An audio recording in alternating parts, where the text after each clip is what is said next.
every day. It depends on you, it depends on you, it depends on you. Chupoki Kobiama, Mataranya say Maka, Mataranya say Maka. I know Ginaka, that is why I say, that is why I thought, that is why I know, that is why I say, that is why I thought, that is why I know.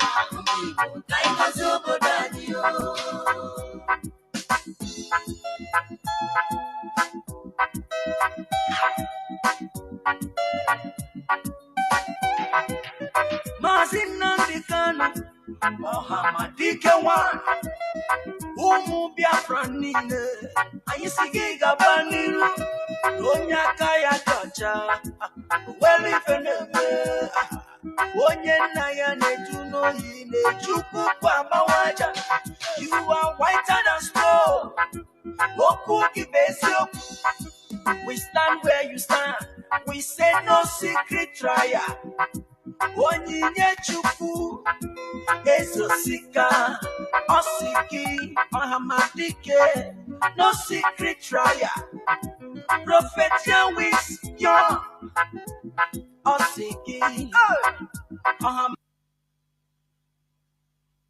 Nnamdi said that 2 years after he leaves office, the real truth will come out.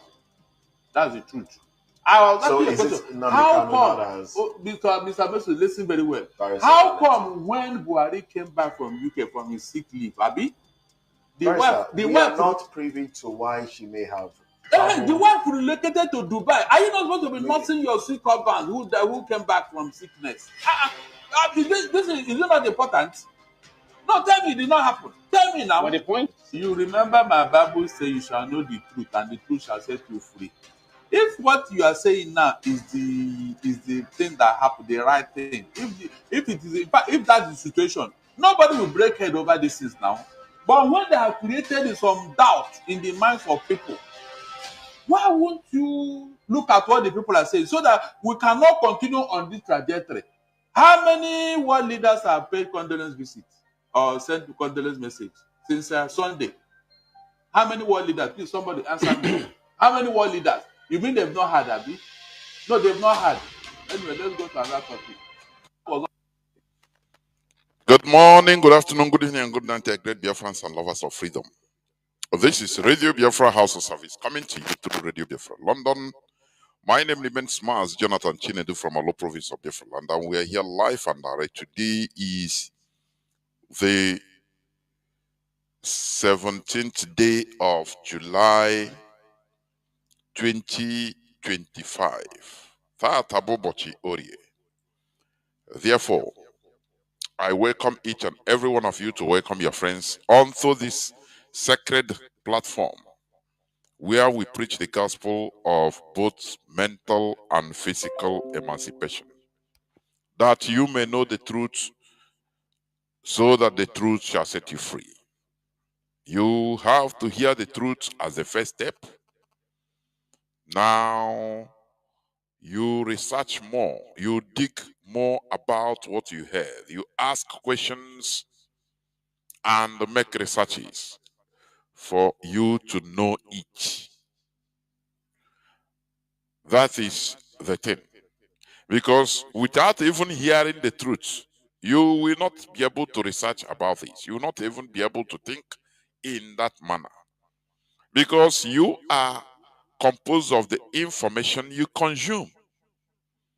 That is why it is very, very pertinent that we ask questions concerning what we hear,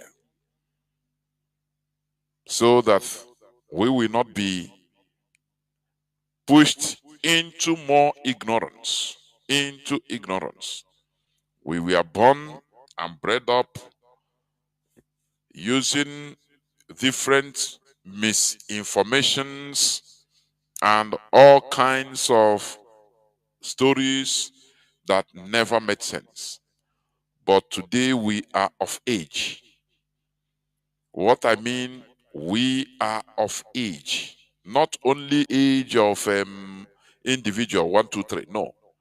Africa is of age to ask questions, to question things that was brought to us, to question the information we consume, to question information that are always fed to us. That is, while questioning it, you make your own research to find out. And once you find out the truth, you know it. That is what we encourage here. Because the problem of black man starts from the way he reasons. That is it. The basic problem, the basic cause of our problems is the way we reason. It starts with the way we reason, which is fundamentally flawed. And that is why we go back to that base in order to correct, to try to put in order, to correct that anomaly, to correct that fundamental flawedness. And that is why we enter everywhere, including religion. Everywhere. There is nowhere on Radio Biafra that it is banned, that is banned. No. Everywhere we question everything. And we allow reason to take place.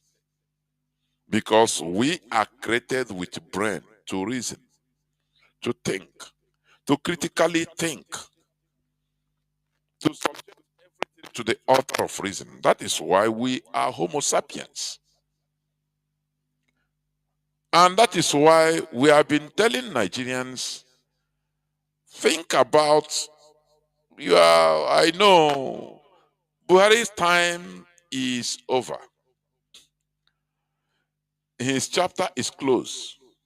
Whether they told you that he died yesterday or he really died 7 years ago, his chapter is completely closed.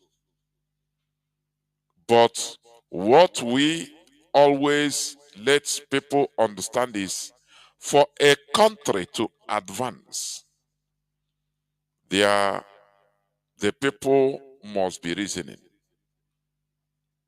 We all knew what happened with Yaradua, former president Yaradua. When he was sick, we all knew when he was sick. And when he died, for months, the caliphate were pampering, covering it up. That the president is in convalescence, he's sick, he's okay. Every time on national television, the President Yaradua said, somebody that has died. They continued deceiving Nigerians. Do you know the reason? The deep state, the caliphate, they don't want anything, to remove power from them. Are you hearing me? They don't want anything, no story, because they want power at all costs. That is why they hid the death of Yaradua for many months, until late Dora Akonyele came up to blow the horn, to blow the whistle that, look, as the Minister of Information, I don't have any information on my table. I am the Minister of Information.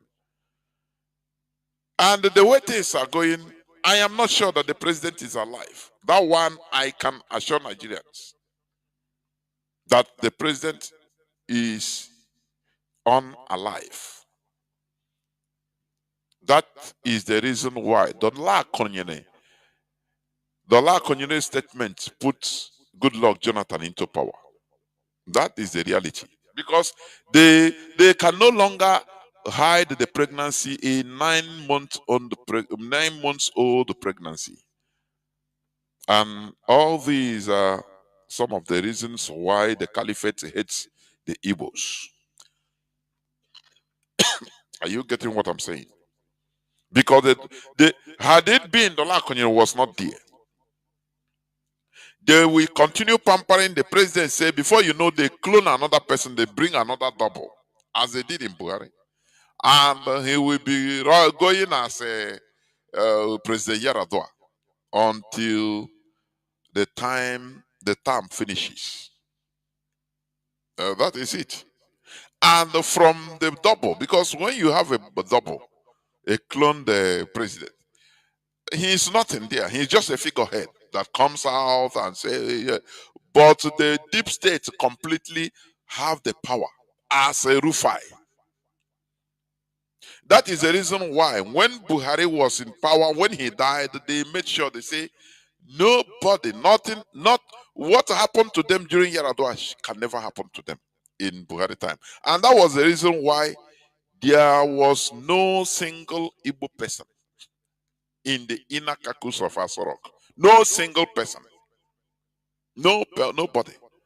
So that because they don't trust, so that these people will not come and blow horn. And Buhari died, the Nigerians, since 2017, and Nigerians were deceived. The caliphate continued deceiving people. We continue shouting it. Mazi Nnamdi continued warning Nigerians that look at what is happening. Look at Buhari have died. And today he has been proven right. You see the statements they are making. The other one said his minister, I think Minister of Information, is it? Garba Shehu. Oh, had it been Buhari was in Nigeria hospital, he could have died since. It's a message, indirect message, that, oh, he have died. The other one say Aisha Buhari divorced Buhari since Aisha Buhari was divorced from late President Buhari before his death. Farouk Berogi. They are coming one by one, but Nigerians don't understand. And that is why the Fulani is dealing with Nigerians, the Nigerian indigenous population.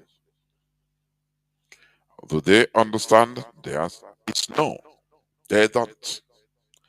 Therefore, here on Radio Biafra, we open your eyes. We make sure we continue talking and revealing secrets, but he who has ears, let him hear. Because ekwurekwu mere ọnụ, mana egeghị ntị mere gịnị? Ntị. Look at what they are discussing. Let me play what I played it. Let me play it again before I continue on news headlines. Listen. That 2 years in this office, the real truth will come out. Was what Nnamdi Kanu said. That 2 years after he leaves office, the real truth will come out. That's the truth. I was asking the question, how come, Mr. Messi, listen very well. How come when Buhari came back from UK from his sick leave, Abi, we are not privy to why she may have. The wife relocated to Dubai. Are you not supposed to be nursing your sick husband who came back from sickness? Is it not important? No, tell me it did not happen. Tell me now. But the point, you remember my Bible say you shall know the truth, and the truth shall set you free. If what you are saying now is the thing that happened, the right thing, if it is, in fact, if that's the situation, nobody will break head over these things now. But when they have created some doubt in the minds of people, why won't you look at what the people are saying so that we cannot continue on this trajectory? How many world leaders have paid condolence visits or sent condolence message since Sunday? How many world leaders? Please, somebody answer me. How many world leaders? You mean they've not had, Abi? No, they've not had. Anyway, let's go to another topic. The man asked a very pertinent question. How many world leaders sent condolence visit to a whole former president? How many came or sent a delegation? Because they know that Nigeria is a joke. They know that this man died. They just they celebrated political burial. Political Buhari, political burial. The body double. Because they want to close everything about Buhari. Let that burden move out from Rufai and Co. All of them. And that is what happened. But whatever may happen, Buhari's case is closed. He's gone. Buhari that committed atrocity. Do you know in 1985, when Buhari was the then military president of Nigeria, I've said this here several times, Buhari supported Idi Omaru, who is a Fulani man from Niger Republic, to become the president of Organization of African Unity, which now mutated or transformed into African Union, sorry. As against an Igbo man that was even, Peter Ono was even the acting Secretary General of Organization of African Union. Now there was an election. You know, he was acting to consolidate him. Now there was an election. And the only person that was challenging him was from the Niger Republic. He's a Fulani man. 1985. Go and research about it. Buhari broke the record, being the only president before and after till today that broke protocol, broke ethics. He voted up. Julius Nyerere of Tanzania was begging him that, look, we need Peter Ono, is highly competent. Because of Buhari's hatred of Igbo people, he said he don't care. They say, people, they were surprised. Say, how can a president of a country support another nationality? For you to understand the depth of what we are in Nigeria. The profoundness of the mess we are in Nigeria. A president of a country supported in an international issue. He sided with his foreigner who is his tribe's person. The person is a Fulani. But he's not from the same country. For you to understand, when the Fulani say that their nationality is number one Fulani, they don't care your country, but is the one presiding over the number one office of Nigeria. There is no, I used to tell you here that there is no other country like Nigeria. Nigeria is unique in the way Britain molded Nigeria in a way that, we continue being in perpetual torment and lamentation. Look at things that are happening in Nigeria, news headlines, videos. Most are lamentations, evil. I saw yesterday on Facebook how the Nigerian military were beating up a woman, an innocent woman, a lady, naked in her on the streets in broad daylight. In broad daylight, naked. I don't know what, maybe because of traffic offense or military, men beating a woman in broad daylight, hitting her with leg. Sometimes I say, what brood of human beings are in Nigeria? There is something wrong. I used to say something here. Some people might be thinking that, oh, this man is just making joke. No, I'm not making joke. If Nigeria continues existing till another 50 years, I am telling you with certainty that Nigeria will produce another type of human beings that are different from mainstream Homo sapiens.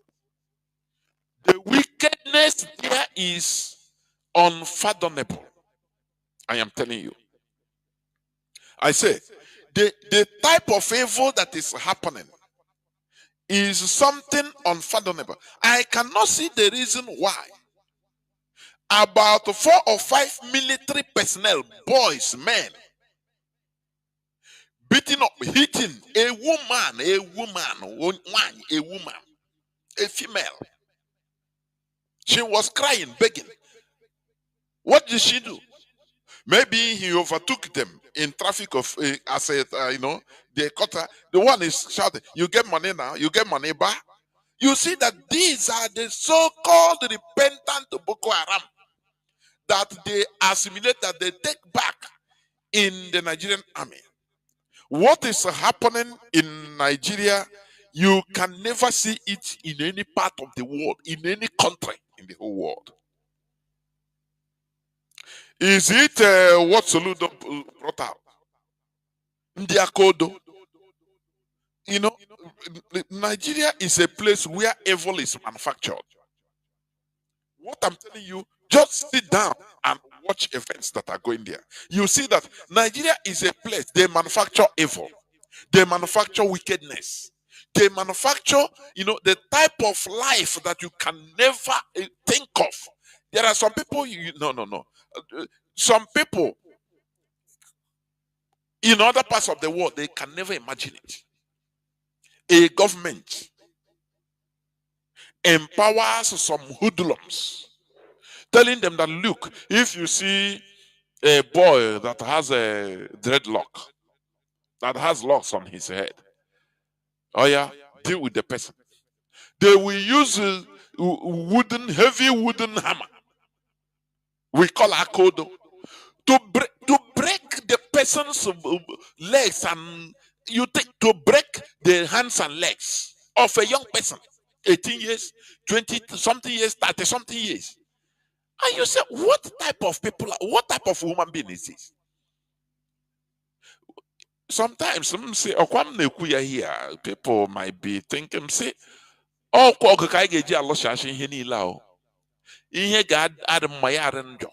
I'm telling you. Oh, because you cannot, there should be a limit to what human beings should endure. It's only in Nigeria that I never see that red line. They don't have limit. Everything is allowed. As far as they are there, at least they can manage to put food in their mouth, even if anything can pass. It's very, very absurd. It is completely absurd. And today, I want us to understand the evil machinations of Nigeria. Today, I want us to understand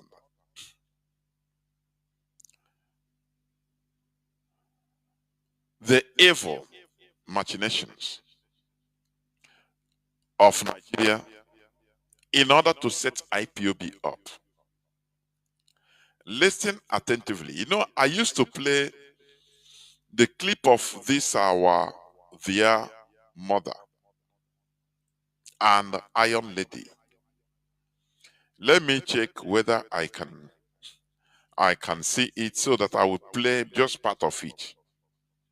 There is something that Nigeria is, the Britain is building, but this is something that will be a problem in our land in future. I want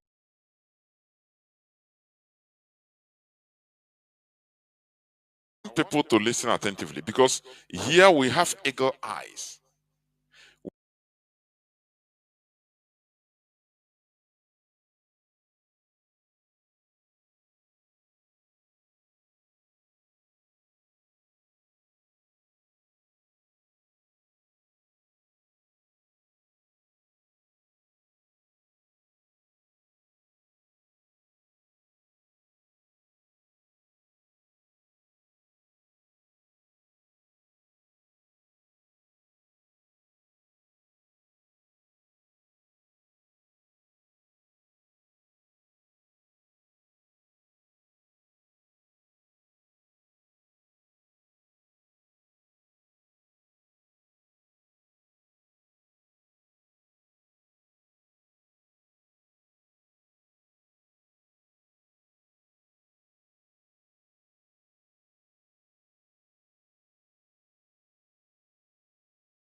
Welcome back. Sorry for the perturbation. It's due to technical issues which I have taken control of, please. And we must continue. So, I was saying something about what the Nigerian government is doing. Nigerian government is trying to set IPOB up in the future for future commotions and problems, for your information. That is why, we need to warn our people to understand what we are doing. This is a fight. There is no, what do you call it? Gentlemanism in a fight. You use your brain. If you don't have physical power, you make more use of your brain. And that is what you are doing. And opening the eyes of our people, analyzing Nigeria issues or Nigeria way of fighting us is also one of our weapons or tools, so that people will understand what is going on.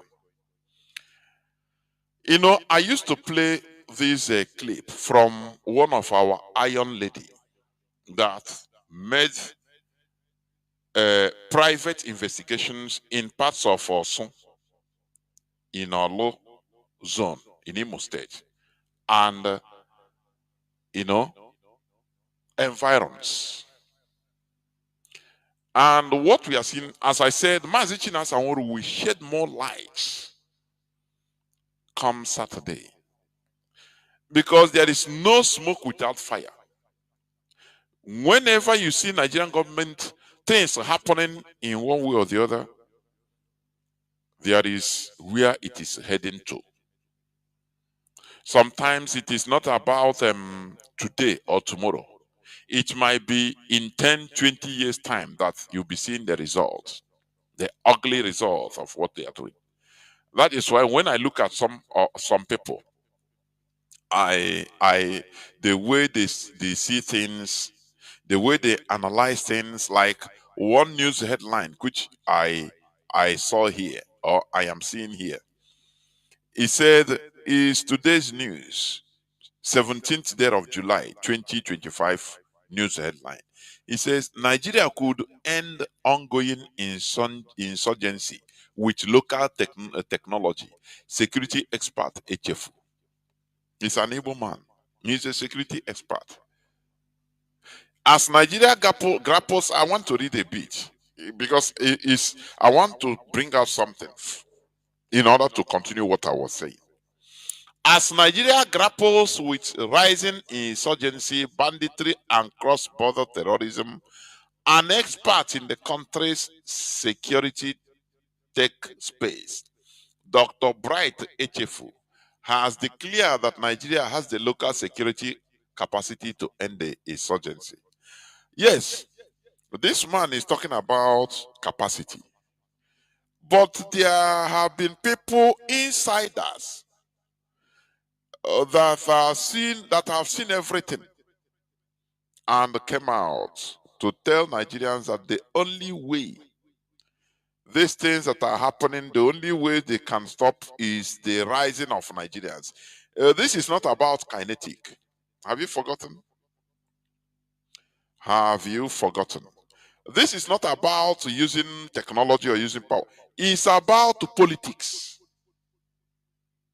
This is it. This is the truth. It is about politics. It is about, arresting those that are sponsoring insurgency, that is terrorism in Nigeria. Because the agenda is political. It is Sokoto Caliphate's agenda. It is not about something, there's something I see in Igbo people. We simplify everything. That's why we can boast.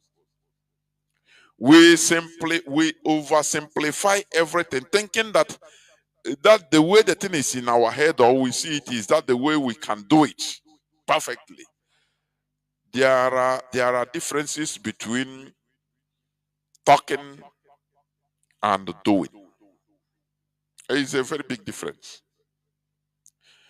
You can draw a plan of a house perfectly, but to start do it now. Before you know, you can make mistakes someplace, and you bring down that pillar. Now, after you go again, you see that there is a very great difference. You use graphic in computer, draw. Oh, this house is very nice. When you put it inside the computer, you show it in the computer. Oh, the image is very nice house. Oh yeah, now do now. Let us see, because there are many hurdles to be crossed. That is why when I see people saying, now if I become the president of Nigeria or the governor of my state, the way I would do this, I say, you can't do nothing. Because once you fall in line, once you enter there, there are many things you didn't know that will be revealed to you. The system will be in charge of you. You will be no more in charge of yourself. The system will be in charge of you. That is one thing our people should understand. Now, this Dr. Echefu, as a technological expert or security expert, he has said it very, very nice, very simple. That, Nigeria could end ongoing insurgency with local technology. Very good. Applaud him. Olawumi, a security expert, a former military spook. Those bad ones. A very high commodore, high-ranking officer. That is part of the people that are directing Nigeria in the way it should go. He said he is one of the people that convinced Obama that, look, Buhari can do the job, should be the president.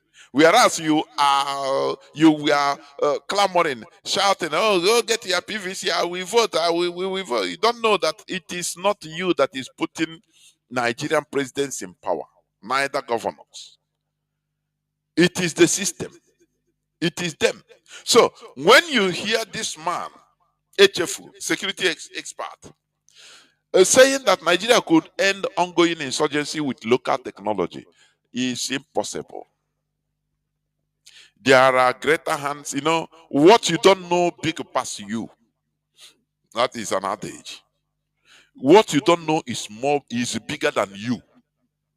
So when you say some certain things, people that know something, people insiders that are players, that are playing all those things, they will be laughing at you.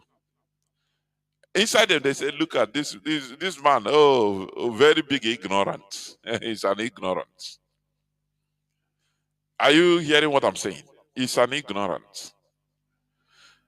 There is no way technology can root out or do something without the willpower, the political will to prosecute,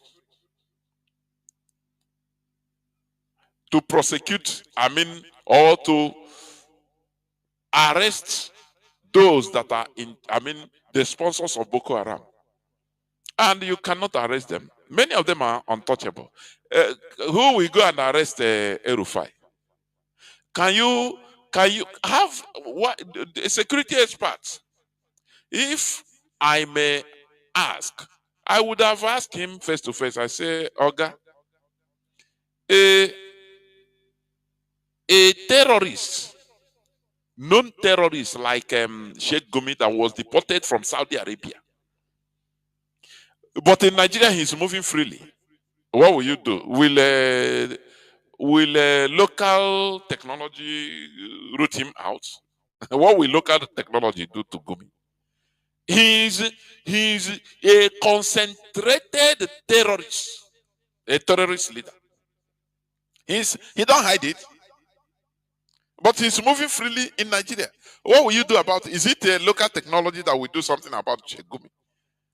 Or is it a local technology that will do something about Nasir El-Rufai, that that is, they are conniving, trying to join together with your brother Peter Obi to be the president of Nigeria. These are the people. Are you going to go after them? What will say? The people that are going to give you command are the ones that are the people that are in charge. They are the source of the insecurity. So what are you talking?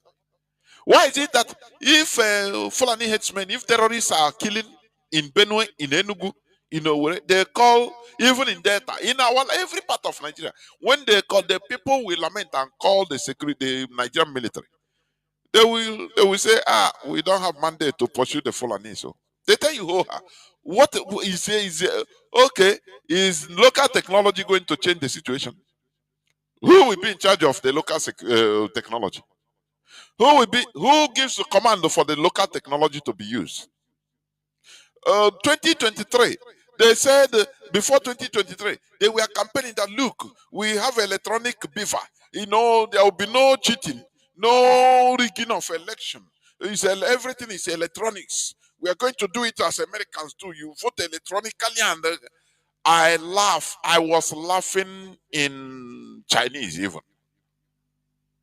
I said, look at the way they deceive Nigeria. And they will come again. They will deceive Nigerians again because Nigerians are mutton. They are sheep. Anybody can come and do anything. They watch, support and get a crumb. And after they start shouting, lamenting, hey, this one is the worst. And I was asking, who is electronic beaver? Who will it manipulate itself? Is it not done by human being? On the election day, they switched off the electronic beaver. They say it has problems. What will you do? Finish. To do what they want to do. So it's a human being. It goes back to human being. So there is no way, there is no solution to Nigeria problem. As long as you don't go, to Nigerian insecurity problems. As long as you don't go, you don't pursue those at the high places, those in Aso Rock, those the Sultan of Sokoto, Sheikh Gumi, people like Sheikh Gumi, Sultan of Sokoto, and many others as governors, as senators that has solidified themselves, rooted themselves in the hierarchy of Nigerian politics. How are you going to go against them? How are you going to arrest them? No, tell me now. To stop Nigeria insecurity in Nigeria, to stop terrorism, the onslaught in Nigeria. These are the people. They have the money to lobby international community. Remember, they lobbied America and the West. They lobbied them. United Nations. Have you forgotten? Antonio Guterres, who is the chairman of Secretary General of United Nations, came to Nigeria and openly supported that Boko Haram terrorists, ISWAP terrorists, repented ones should be absorbed into the Nigerian military. They told you that, look, a repentant Boko Haram can be a president of Nigeria. Openly, they didn't, it's not hearsay, it's on video. And you are telling me that local technology can end insecurity. It is the mindset of the people, the Fulani. It is the mindset. It is their mindset that is the problem. Changing the mindset is not today. It's a generational issue. Olawumi explicitly explained it. I've been playing the clip here on Radio Biafra. People are listening. I've been listening to it. He explained it the way it should be, thinking that Nigerians should rise up. Oh, yeah. I strongly believe that people like Rufai and all those terrorists in Nigerian hierarchy, political hierarchy, will be sending him secret message. Say, Nto, you have opened the what happened? You want to just kill yourself for nothing. For Nigerians, I beg, enter inside and make your money in America as a security consultant. If you need money, call me. I'll give you money also. Don't worry. But for you to raise Nigeria, I mean to open Nigeria's eyes, to raise them up, to start doing something, you can't do it. Do you know that all these evil people, terrorists, they used to taunt any person that comes up in order to stir up Nigerians to rise up? After they will tell you, haven't you make your revelation? What happened? Who even listened to you? Nigerians listen to you. They used to tell them that, look, Nigerians are in our pockets. There is nothing you can do. Go and mind your business. Or you join us. Oh, there is money. If you need money, we give you money. Name your price. So you mind your business. Or you die for nothing. Are you hearing me? That is Nigeria for you. And that is the reason why some people, if they enter into politicizing, I mean politicking for saving Nigerians, this and that, they saw that the people they are trying to raise up, they are pretending to sleep. So there is no need. You know what? Some of them join and say, oh boy, these people, I can never even waste my time trying to resuscitate them. They are pretending to sleep, so there is no way. There is no way you can resuscitate them. They join and become the baddest of the bad against the people. And what I'm telling you is reality. Sometimes when some of all these people, when they enter with a clear mind in order to fight evil, in order to fight for the interests of Nigerians. But when they see the people they are fighting for, they are not even making any single effort. Haven't you heard how many times Rotimi Amechi, Chibika Amechi said it? He said in Nigeria, he said nothing worries them. So why will you waste your time fighting for them? Nothing worries Nigerians.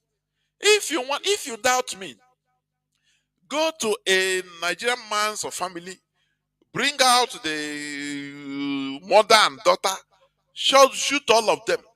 Now leave the man will, and the remaining part of the family will continue their life as if nothing happened.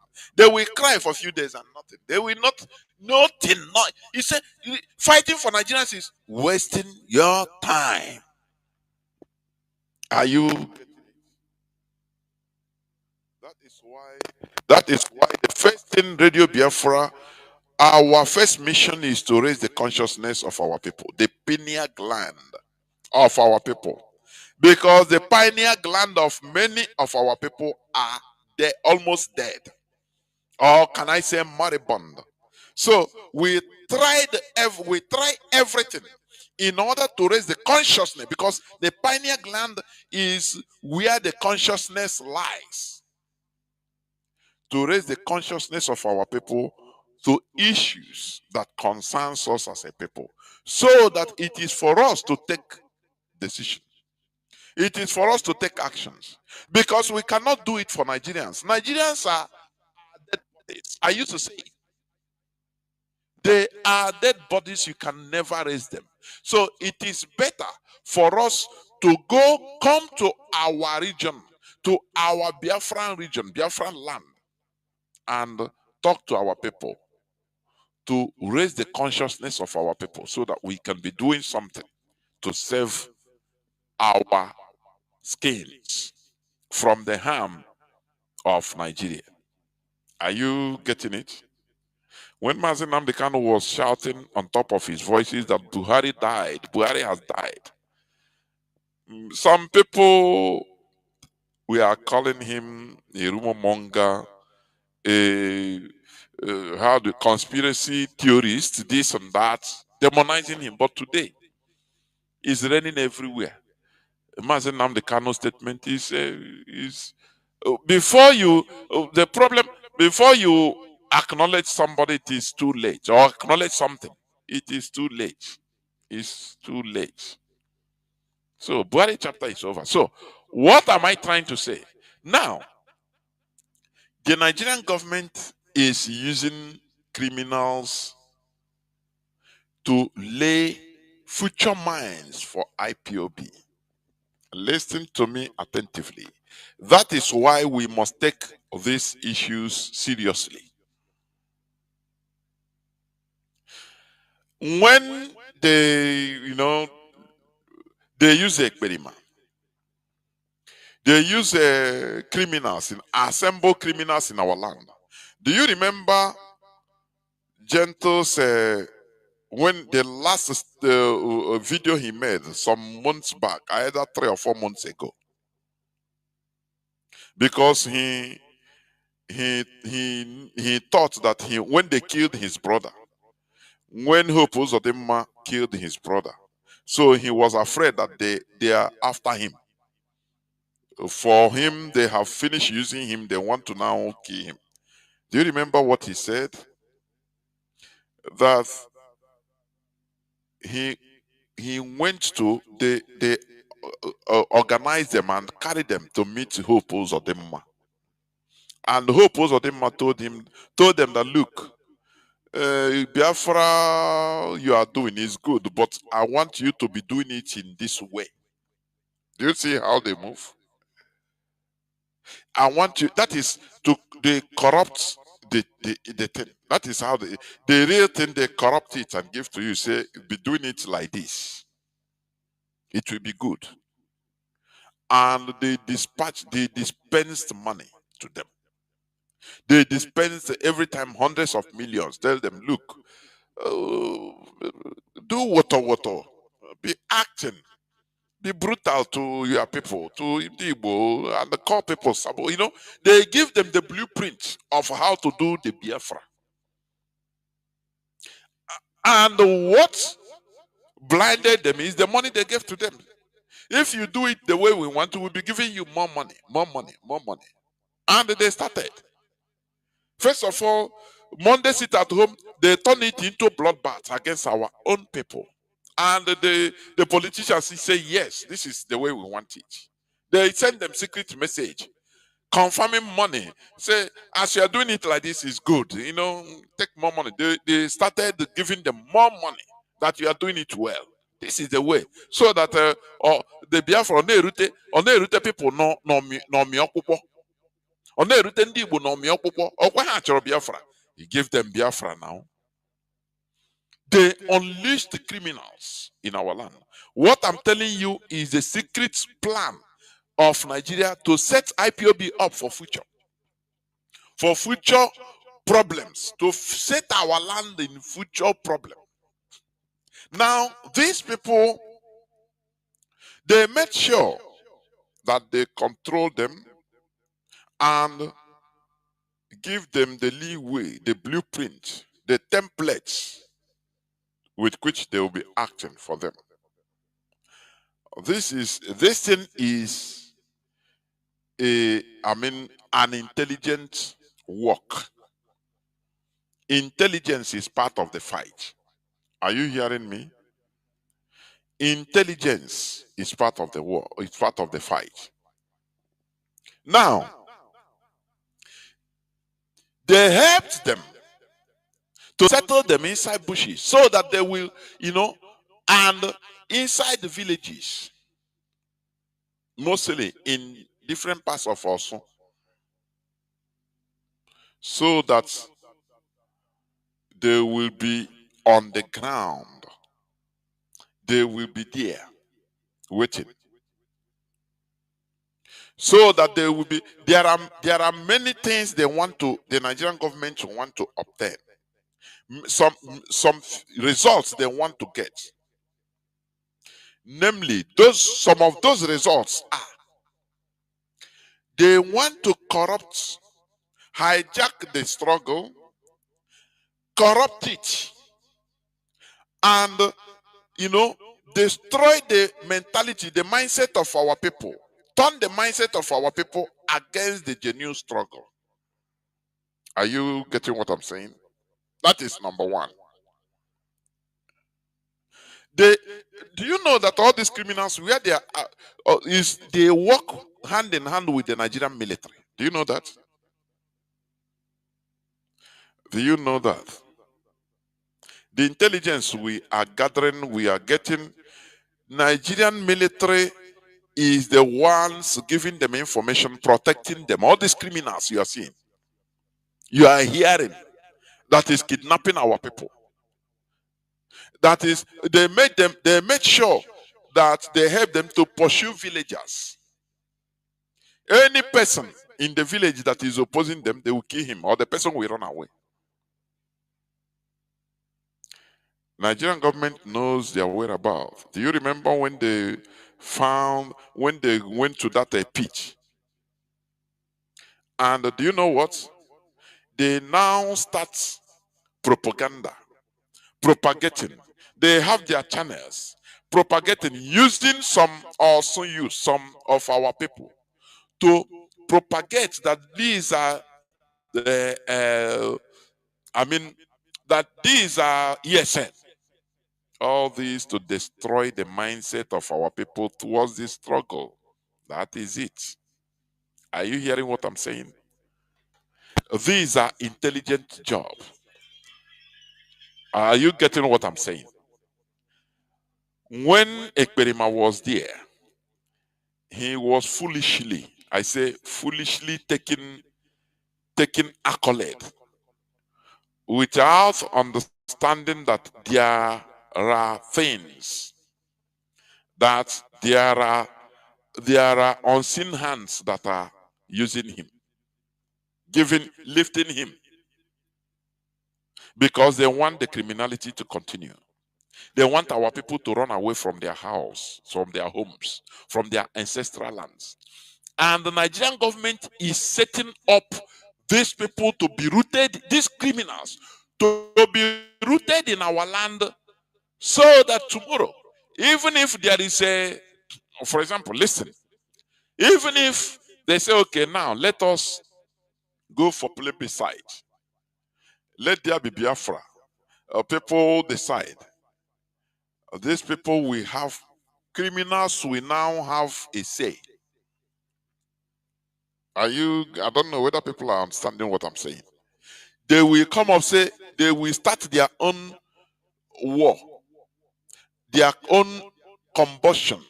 They set us up for combustion, internal combustion. They now come say, no, we must do it this way, because they have guns and they are on the ground. These are the things they are setting in place against us. That is why we must make sure to wage war against these hoodlums being used by Nigeria. They want to root them in our lands, so that tomorrow, even if they say, okay, let us allow a referendum, these people will come with their problems and say, no, this and that, this is the way because they are working with Nigeria. And they will be a formidable force to reckon with in the future. How I wish our people understand what the Nigerian government is planning, what they are setting up for us. That is why you see these criminals that are taking spaces in our land. We need to hit them. We need to expose them. I had the account of somebody that's an IPOB member, even abroad.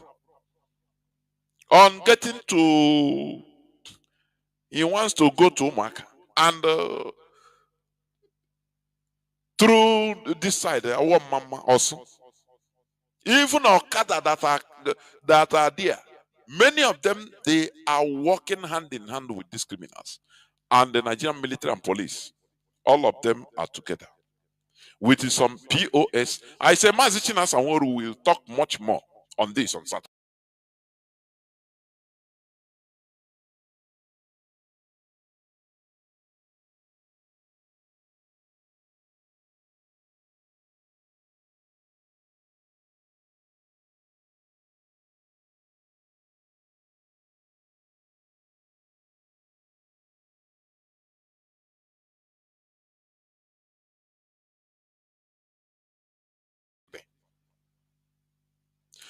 They are setting us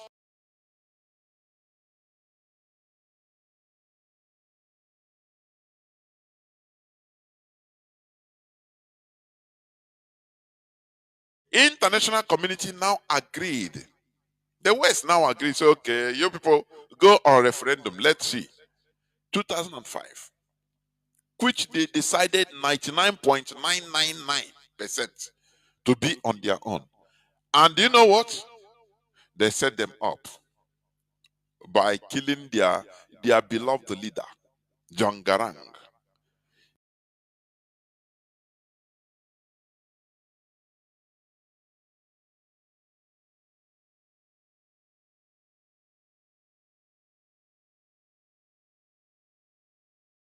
Using United helicopter craft. And said the Southern, the West will never give you a perfect gift for your information. Let us understand this. The West will never give you a perfect gift. They must give you something that is corrupted in one way or the other. It is for us to repair it.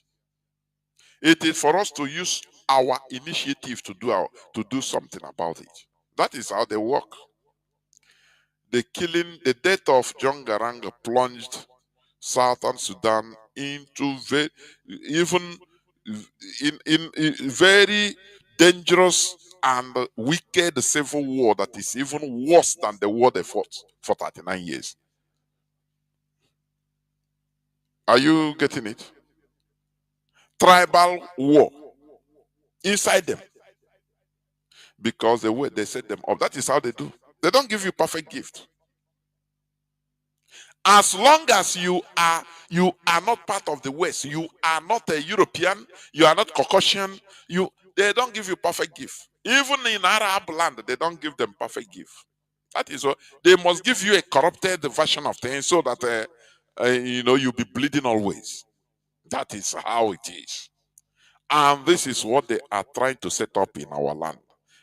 That is why I want you to listen again. I've been playing this clip.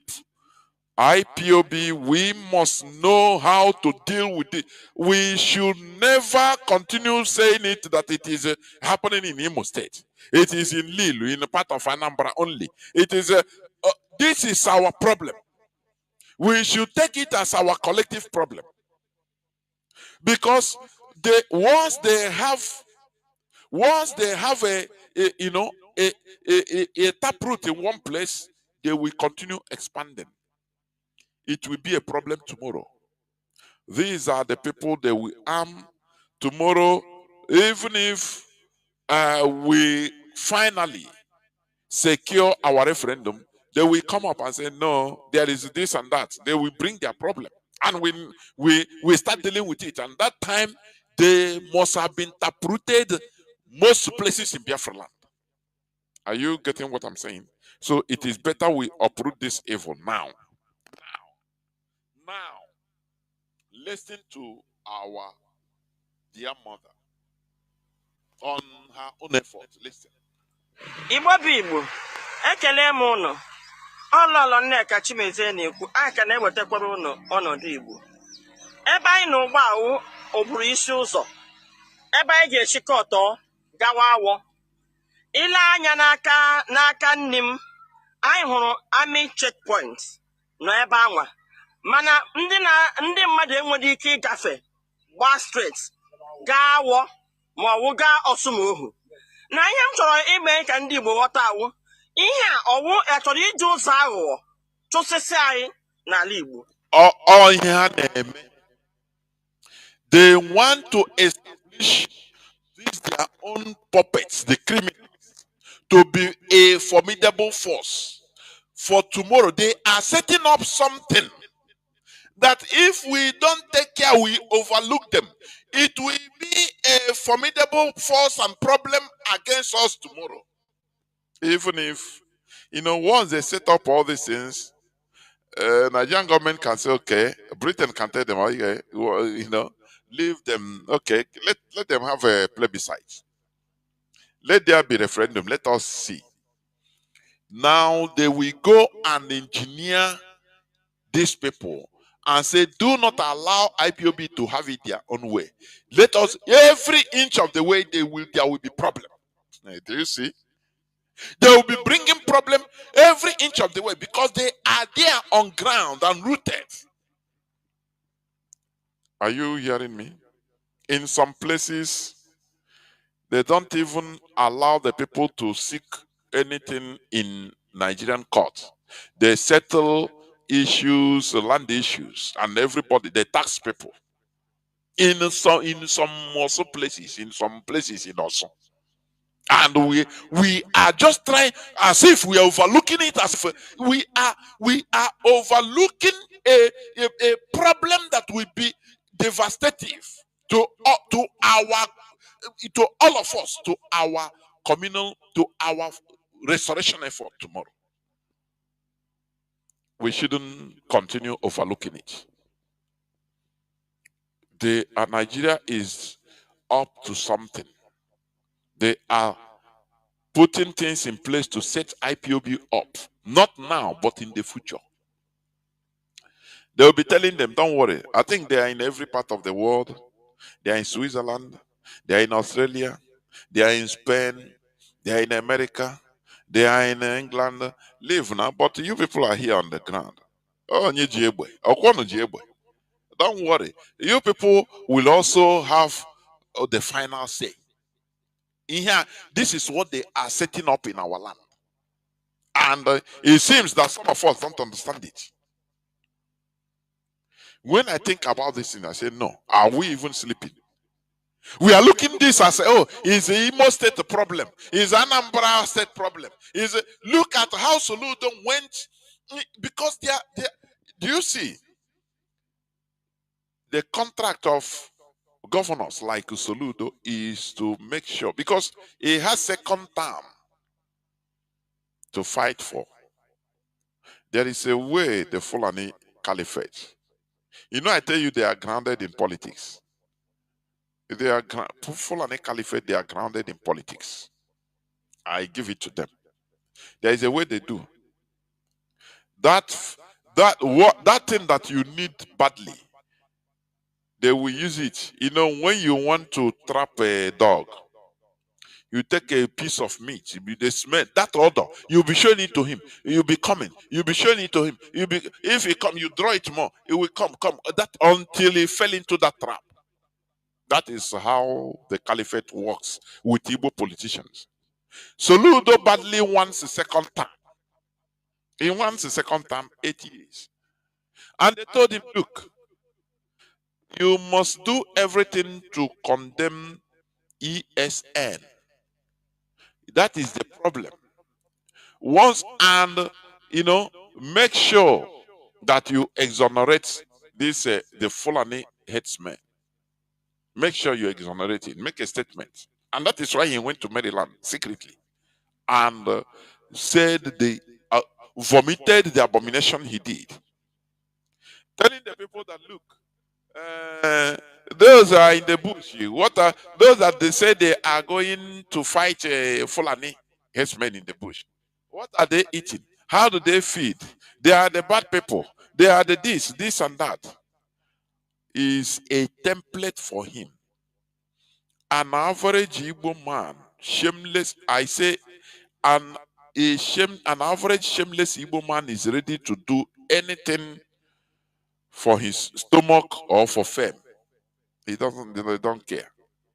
Because since 1970, we were sentenced to individual survival. And that trend has been ongoing till today. Individual survival. Even if it means setting your whole village on fire, there is no, as long as only you survive, go and give testimony. Others died and I survived and I progressed. Oh, it's written in, after all, it's written in the Bible. Thousands shall fall on my left, thousands shall fall on my, and I will stand firm. Nothing will happen to me. We use it to pray that time now, claiming it, without knowing that it is a bad spell we are casting on ourselves. When your whole village perishes and only you survive, okay, what do you get?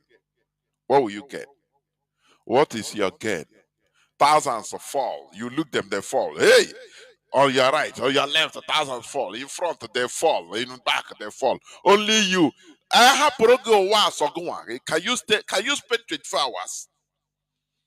That is what they use religion in order to solidify the selfishness that has been in us. Now they solidified it. That it is the right thing. Individual survival is the right thing. Just say no. Others die. There is no problem. That is why we don't empower the hoodlums to be destroying our people. I never see this type of wickedness in any other place. Wickedness. The people are wicked in other places, but they like the Fulani. They are wicked, but they are wicked to non-Fulani, to foreigners.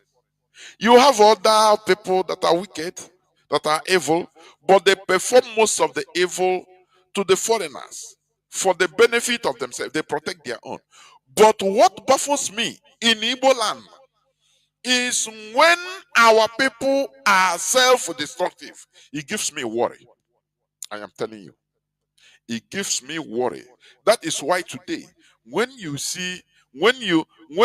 many Igbo people, when they see us in this struggle, they look at us as Mugu.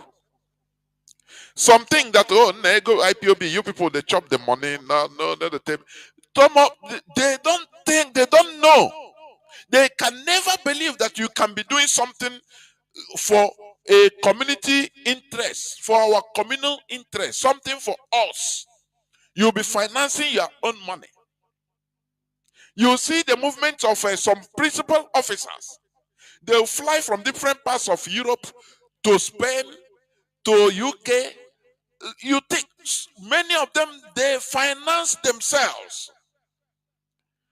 All these myopic Igbos, many don't believe it. They say, no, that's a lie. Because they never come out of that spell, Nigerian spell of selfishness.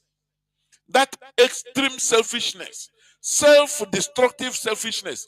Kill your brother for you to be alive. For just only destroy your people. Only for you, just be only one person remaining. You don't care. These are the things that used to surprise them. Are you getting me? When maybe you tell them that, look, as I'm broadcasting since 2019 till today, that I'm not being paid, or even 2018, when we are on shortwave, Radio Nigeria House of Service, that time was called, before coming to Radio Biafra London. Or people will say, no, not lie. Not lie. Because for them, everything is about individual selfish interests and nothing more. How can you be doing this? You say you are spending your time, you say you are not being paid. No. They don't believe it. This is how bad it is. So, our people should rise up from sleep. We should never allow these criminals to take hold, to have a strong hold in our land, in any part of Biafra land. This issue of no, it is in Imo State, it is in Anambra, it is in Ebony. Let us do away with this nonsense. It's killing us. Any part of Biafra land represents every part of Biafra land. Do you see the evil, abominative speeches or statements of Soludo Wambafo? This is not only an Anambra issue. Are you getting me? People living in Anambra should never allow him to get this second term. It doesn't matter how. In Anambra, every part of every Biafran, or all type of Biafrans are living in Anambra. The same in Imo, the same in Enugu, the same in Calabar. If you go to Anambra, you see people, Biafrans from every part living there. So it's home to Biafrans. In Imo, the same thing. That is the mistake we made. When Imo State, they impose hope in Imo State. People were saying it's Imo issue. No, no. You know, the more we grow, the more we mature. No, Ndimo, more na rise up. I am not staying here to solicit say the Anambra rise up. No, I'm calling on Biafrans rise up against Soludo. It can be done. If we never understand this, if we don't grow above the states, man, I'm telling you, I must be honest with you. If until death, when something is happening in Imo, we say it's only Imo. Ndi Imo take care of it. In Anambra take care of it. We are not growing. We are failing.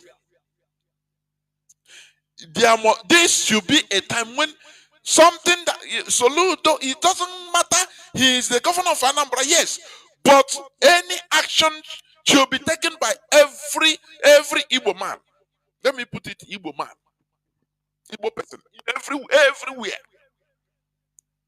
Had it been during the time of Hope Uzodinma, had it been when the governor, when the Supreme Judge, the Supreme Court imposed him, annulling the rightful winner, Emeki Hedion. Had it been there were problems, had it been there were protests, every part of Igbo land, in Anambra, Onafioto, in Iguacha, Onafioto, in Delta, Onafioto, people will come out in protest. Do you know that if this thing happen, Nigeria will be bewildered. They will express shock. They will be confused and say, "What is happening?" People will be, protesting in death and say, no to injustice in Imo. They will say no, but this is that. They say we don't care. This is our land, Imo, and all we are together. I am telling you that we know that their end has come. But when we continue restricting this, the Anambra, Anambra people, that statement of Soludo supposed to have erupted in protests all over Igbo land. Let me put it in Igbo land. All over. But do you see that? No. That's why I say sometimes I want to be frustrated. I said, maybe people are not even buying it, keying it. Because how can we be preaching this for how many years? People cannot see this. This is our community. People are still seeing, na Anambala. Nimo. You can never be divided and get what you want. It's impossible. Any day. Do you see this criminality in a part of Imo State and Anambra? If people from all over Biafra land can rise up and explode spontaneously before God and man, it doesn't matter. They can kill people, they can kill some people, but it will send a very big message to Nigerian government that these people are rising up. That these people are no more the people you knew before. It doesn't matter that it is a regional protest, but they are protesting on something that is happening in only one place. Because what they want us to be, what Nigerian government wants is everybody be in the mercy or at the mercy of the politician. As a Lex Oti came, he's a good person. He now unilaterally he rose up and fight and sent military to Logba. We started applauding. Should it have reached to that extent? Let me ask. That is what they want. That is what they think the Nigerian government wants. No, stay. The government will do it for you. A good person will come and do it for you. No, we the people must always know how to rise up spontaneously. That is the message we preach here, and nothing more. And that is the most difficult part of it. But once we are able to break this bound before God and man, you see, things will change overnight now. Yeah, things go on now overnight now. We shake it doesn't matter, they send the military, they send on civil protests on something that is happening in Lilu. Even that is taking place in Lilu. Every other Biafran state or Biafran region, we take rise up and say, what is no, we are protesting against what is happening in us. It will send the shock wave to Nigeria.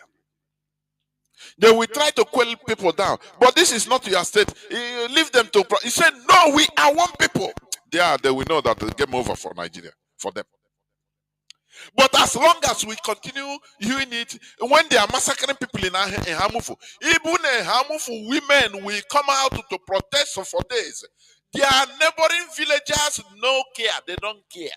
How do you think that we can succeed? Sometimes, how do you think that we are progressing? I don't think so. No, I don't think so. We are not progressing, honestly. We are not.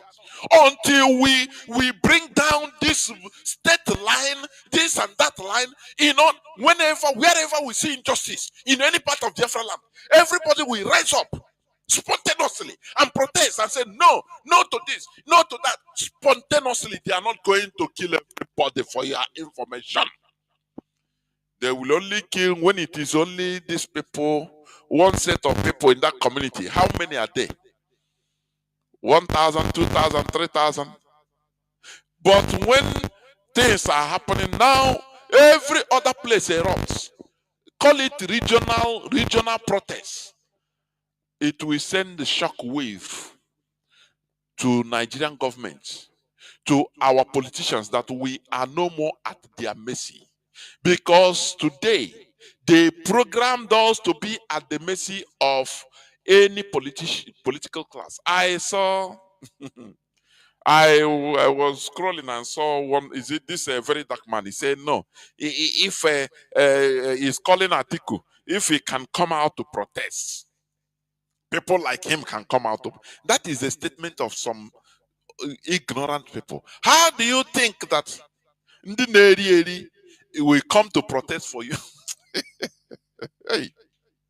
It is the people that are suffering, the masses that are suffering, that should rise up spontaneously. But Nigerians have been programmed to believe, to think that, these politicians, these big people, they have to be at the forefront to protest so that we follow them. If you are waiting for that day, you will wait forever and die in misery. And that is also part of religious belief or religious indoctrination. That don't worry, continue praying. One day you will have a savior that will come to save you. God will mysteriously send. They will give you example. Don't you see your team? Oti is walking in now, but don't you see him? So cool down. Cool down. Continue praying. Continue believing. One day you get somebody good, and he will come and he turn you on. This is the evil brainwashing that is keeping everybody down. That we are no longer in charge, and we don't want to be in charge of our destiny. We now have taken our destiny and given into the hand of a mystic or mythical being, spirit, to send somebody so that the person will come and do it for us. Hell.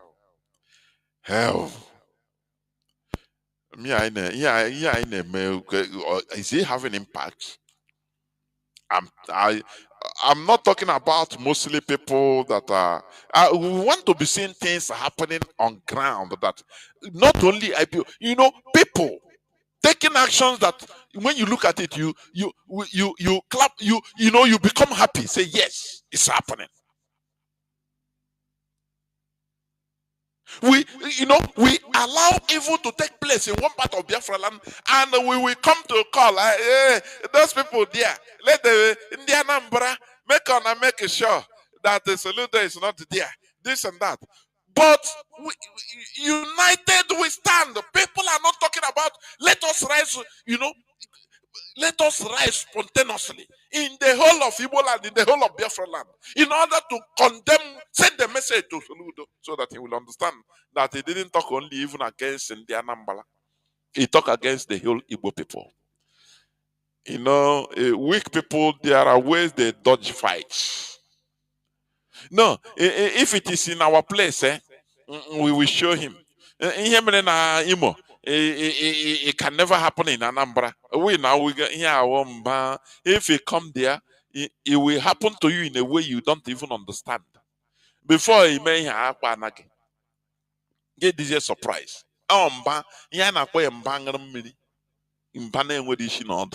That's why even I hate to coming here on air talking. Now go sit down, man. We are past that stage. We are past that stage. Yeah, I know action. I say they are gradually ceding our land. Look at, they put mines. The military led mines to protect those criminal gangs. And we are just watching, ignoring it as if it doesn't concern. No, it concerns only in the where is it happening? No, so now if we call home, say no, so if I now orukwe no muna mban if no ruda me fake orudo myself so the other side. Yeah, the fact you these other people will be doing their thing as if nothing is happening. No cause for alarm. Oh no, so can name. This is in an evil, self-destructive mentality. And we need to come hard on this type of mentality. How I will be very happy that to see when something is happening in one place, part of Biafra land, people will rise up in another state, in all other states, to condemn what is happening in that place. Say no, we stand in solidarity. That is where you know that our people are growing, our people are maturing, our people are civilizing, because that is civilization. It is organization. It is being able to be organizable. It is civilization is empathy, feeling what is happening to others. Nigeria made sure to divide the population so that you don't feel what is happening to others. They did it through tribalism and religion, mostly these two things. So that when it is happening to other persons, you say, what is it? An Igbo man, I beg, it serves him good. You have blocked that empathy part of your mindset. Igbo man not be human being now, so I beg, let him. Do you see that? That is what they use in dividing us in Nigeria. I mean, dividing the population. And that is why Nigeria is a quagmire. That is why the political class are in control. Because they understand the weapon they use in holding everybody hostage. Tribalism and religion. Oh, who is it happening? Who did the bomb kill? Now for Muslims. Christians say no concern them. You come to even Christian. Where did the bomb explode? In Catholic Church. He killed the Catholic faithfuls praying there. Our assemblies and others say no. Thank God it's not in our church, self. I am from Anglican. Assemblies of God, we use it to make preaching. Say, do you see? They have done it. They killed the Catholics, but none of them, no weapon that is fashioned against us here in assembly. As long as you're a member of assemblies, it will never touch you. Say amen. Do you see how they divided us? Do you see all this nonsense? How they use all this religion to divide the population? Do you see that? That is what we have to break. Breaking all these things in struggle is not easy. It is not easy. But once we do it, once we're able to achieve it, oh my goodness me. Oh my goodness me. You see that we'll be flying. The sky will become our limit. We break the bond. So, what the Nigerian government is doing is to set up future time bomb against us, against the people, so that whatever IPOB is doing, these people can contend it because they also have guns. Do you see that? Continue listening to this in Igbo language. Continue listening to our Iron Lady. Kedu ka a ga-eji wee nwee ndị amị checkpoint mana motorist enweghị ike ịgbafe ka ezi ha na ebe ahụ eme? Bikonu Igbo bụ Igbo, onye ọbụla na-ebe ọ nọ n'ite jụọ ajụjụ a. Kedu ka a ga-eji were ndị amị wee sara anyị n'ụzọ? Aseliri mines n'ụzọ, ke ndị liri the mines. Ana m akpọ Igbo ebe ọbụla ụnụ nọ, ndị isi eke na-esie, ndị awa ọmụmma, ndị ọsụmohu, ndị niile dị okirikiri anụnwa a na-akpọ ọsụ, ka unu lite mana ihe mere onwe unu. Maka na ihe anyị chọpụtara wụ na ọchịchị ka eji nwayọọ na-achụ anyị. Emechee na eke ụtụtụ. Ọchịchị ka eji nwayọọ na-achụ anyị. As they are pursuing the people, nature abhors vacuum, criminals are taking over. You know, I said something the other day, the last time I broadcasted on Monday. Yesterday I should have been on air, but due to time constraints. So, I said something, I said, in most of our villages, it's taken over by criminals. I am telling you. You can no longer go there safely. As Nwadiala, you now return and go to your father's house where ebeli dialogue no shara. People na bia na elete gi na ga na elete people. Na abatakwara m na kekwe na just like before. Many things are happening and we are overlooking it. And this issue, do you see this jakpa they put in our land? Hey, oh God Almighty. We are in a mess. Do you see any slightest thing is run away? I'm not talking of only running away to abroad even. We run away to towns, to cities.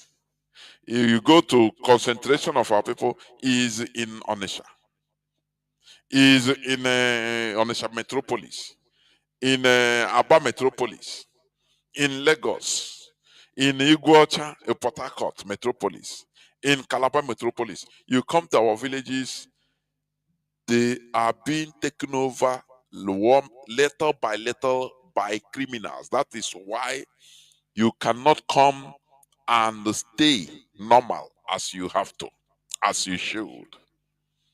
You are afraid now, people agabia burugi, the kidnappers. We are losing it from our villages, and the life will start from the villages. What am I saying?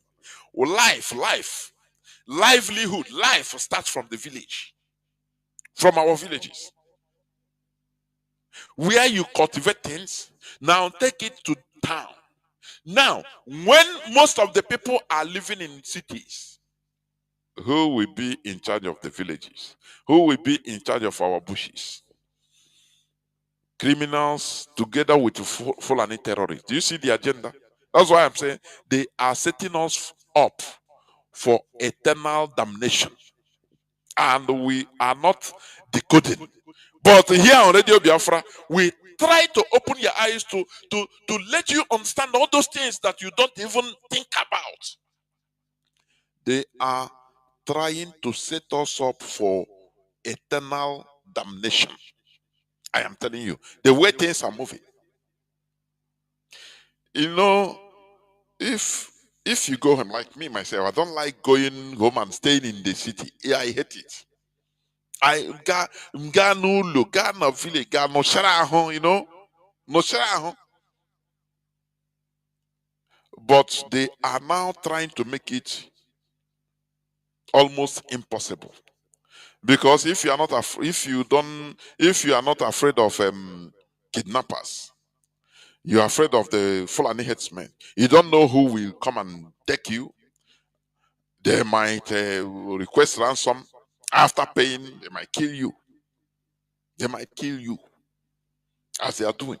So they are spreading terror in our villages, and we are just watching. I say we are just watching, and we say we are trying to restore Biafra. this is setting us up for future endless war. Are you getting what I'm saying? They are setting us up so that, he who has the barrels of gun has the power. He has the final say. So that they can, even if we have our Biafra, it will be mostly on their terms. Because they will be instigating all these criminals that are on ground to be saying or disturbing and doing things, and will be in eternal commotion. That is where we are heading. Unless we now use Igwebike every time. Do you see the disadvantage of not doing things together? When Imo State governor was imposed, instead of everybody to rally around, we tried to instigate so that people will rally around all over Igbo land. But they narrowed it to is Imo thing, Imo thing. Do you see the evil of Supreme Court governor is spreading everywhere?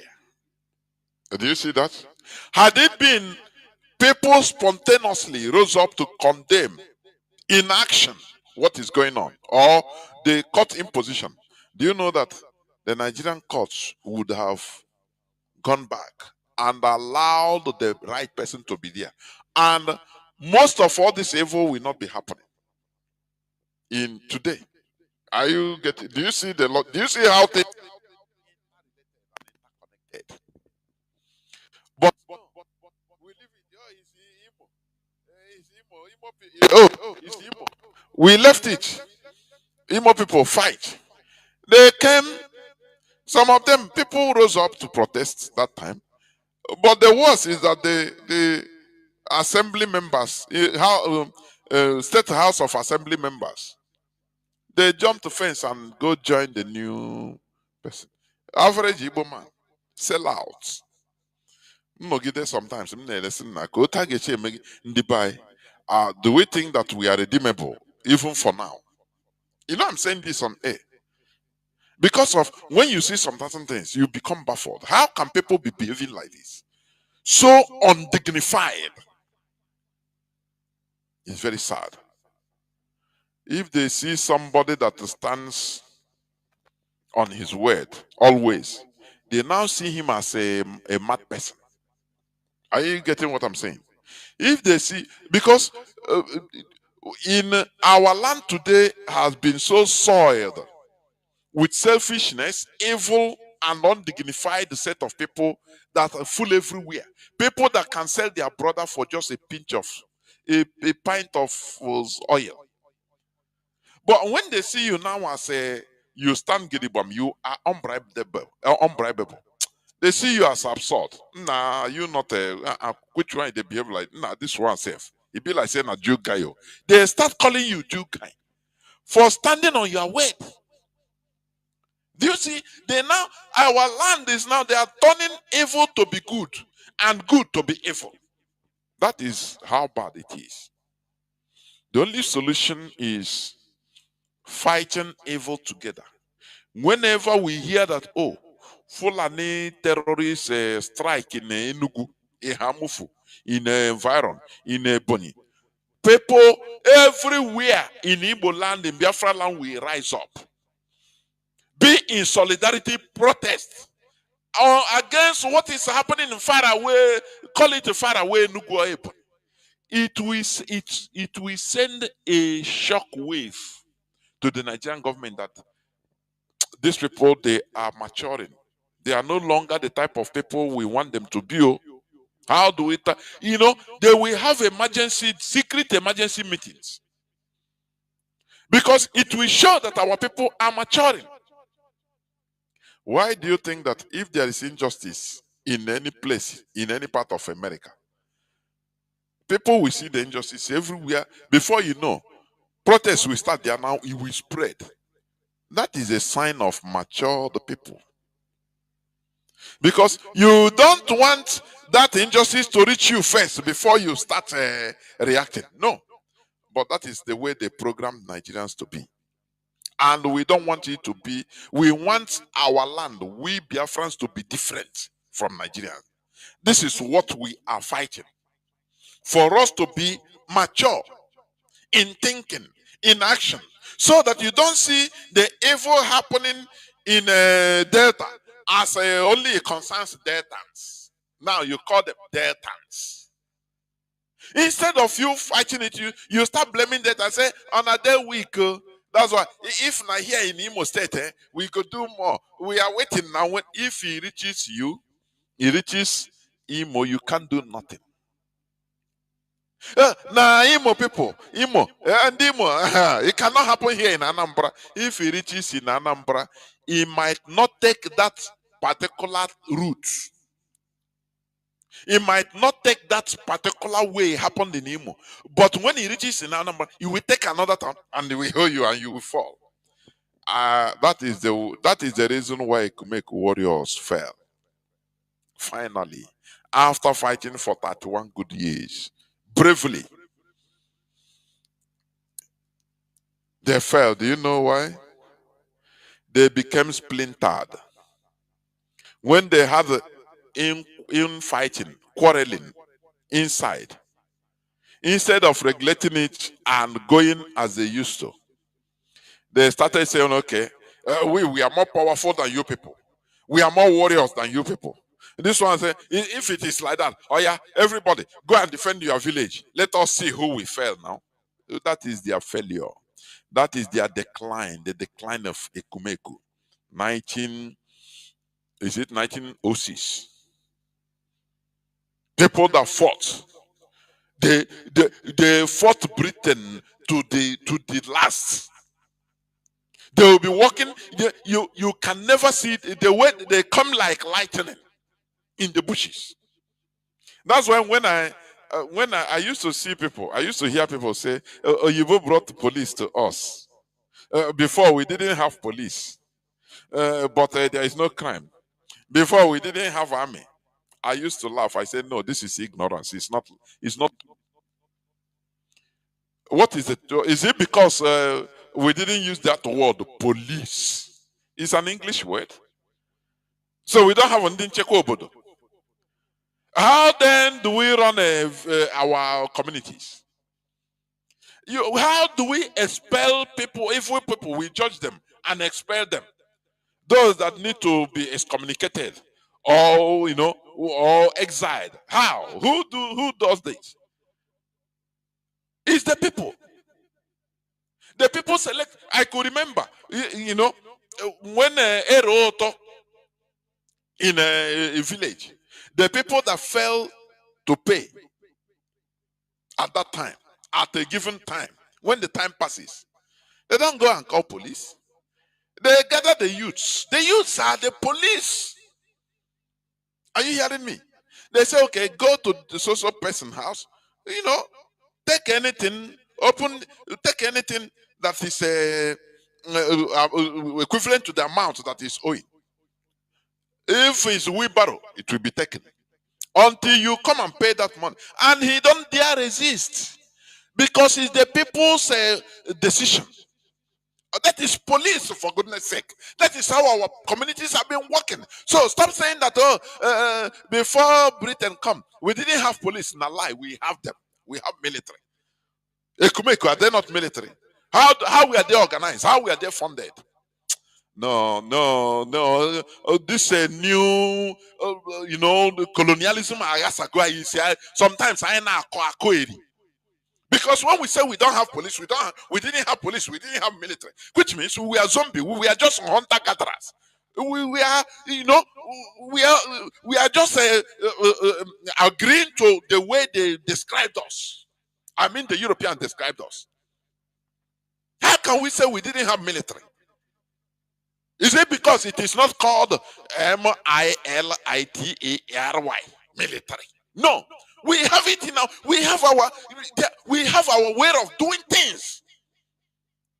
We have children when they to be,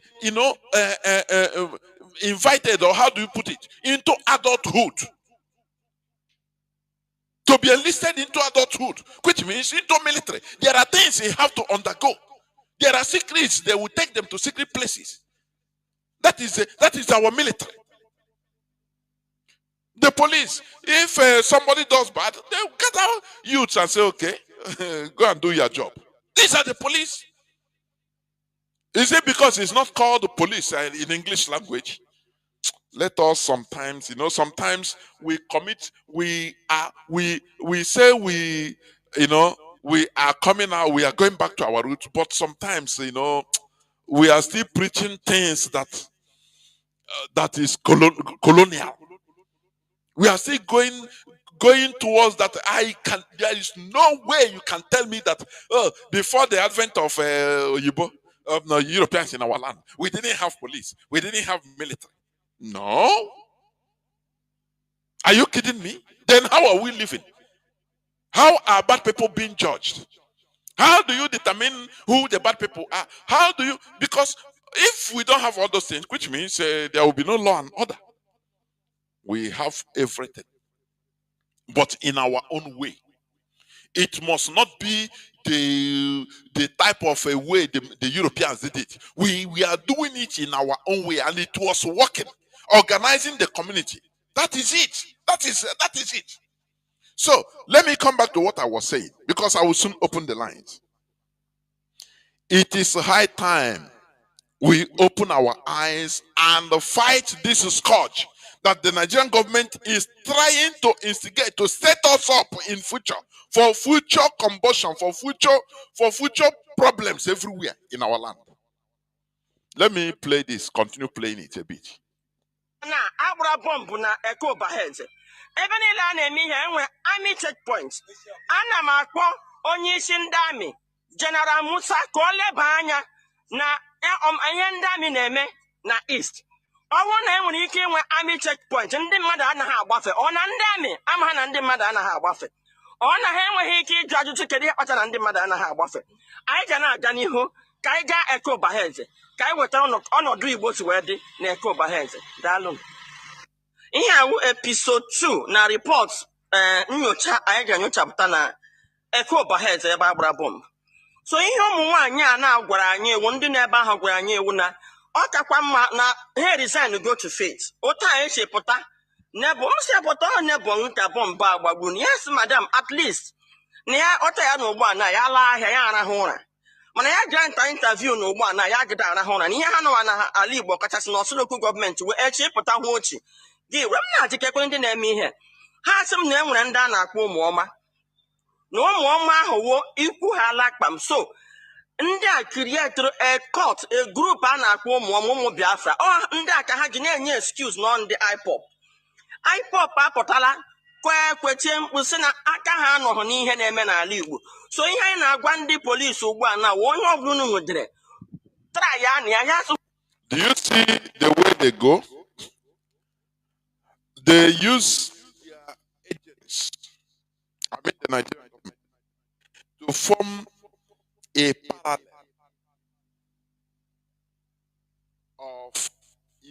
parallel to ESN, sometimes a fake, and they call it Omoma. We know who started all these things. Oh, it's a Biafra. They use Biafra so that in order to make sure that these people go to Biafra, on go see Biafra now. Honestly, they start killing our own people. So that our people now we reject. Tomorrow, when everything is clear, you tell them, do you want Biafra? They will say no, no, and no. Even if there is a plebiscite, a referendum, many people in that zone will not vote for Biafra. They will say, hey, if now Biafra they go, oh, is Ibu ito trial. Do you see how Nigeria is setting trap, setting things in place for future, and we don't know. We are regionalizing or statalizing it. Now they have told them go to Okigwe. Some of the criminals now are in Oki, we're being protected. Nigerian government, through the state government, through the Nigerian military, they are sponsoring them. They are protecting them. They are protecting them. As they are committing all these atrocities, imagine they continue spreading. Imagine tomorrow they say, okay, when the Nigerian government see that, oh, they have, they have done some job, and they say, okay, tomorrow, okay, IPOB, let us agree, let us go to referendum. Do you think that many of these people will vote for Biafra? Now I ask, genuinely, honestly, do you think that many of them, some people, some people that their brothers were killed by people they call, we are Umwama. We are fighting for Biafra. Do you think that when they see you as you are talking about Biafra, do you think that they will look you with good eye? Talk less of if they are voting. For example, they say Nigeria or Biafra. They will say, oh boy, I don't want Biafra at all. These people are killers. I vote for Nigeria. This is what they are setting in place, destroying the mindset of our people. But many of us don't know. We don't see it like that. That is why I say they are gradually setting us up. Gradually setting us up. And we are seeing it because of our myopic sight. We are seeing it as it's an Anambra issue. No, it's happening in Osun. No, it's Imo issue. No concern the other side. This is primitive character. Do you know the reason why Ndiugu are being feared? Do you remember Ebosugu Aosa? I could remember it vividly. Okay, I used to see some people that were doing very well. People that before, when they want to come back, they come back with good cars. But now, onye abatara ọgbara ọsọ ugwu Hausa enwe just uwe oyi if not mmadụ chinyere ya. Ugwu Hausa, it used to happen many places. Once there is a problem in Kanu, it will spread to Bauchi, to Sokoto, everywhere. Do you see how it is? That is the type of mentality we should have. This individualism is killing us. We can never achieve anything through individualism. And it is in our mindset. We should break it. That is why that is Ndi Bonagana. Oh, he's saying he wants to build an empire where he will be the king of kings in Ghana. Only him. Look at how he thinks. This is the reflection of an average Igbo man mindset. He wants to do something for himself. Now he will be in control. You know, the way he will paint things as if everything will be very smooth like that. That is why we are very bad in politics. I used to say it. Very, very bad when it comes to politics. Because we Igbo people, average Igbo man, never distinguishes his sentiment from the reality of politics. He will carry his sentiments the way he paint it like that. And don't you see Azikiwe now? Azikiwe want to die Nigeria to be to rule Nigeria. Oh, Britain, don't worry, I will deal with them now. Don't make them go now. I will outsmart these people. He never knew that him that is boasting, it is he learned all this English and everything from Britain. For him, he learned it now, he passed them. That is an average Igbo man. He never think of the ups and downs. That now, what of this? What about this? What about this? What of if this has happened? He thought that talking, his fantasy is reality without no qualms.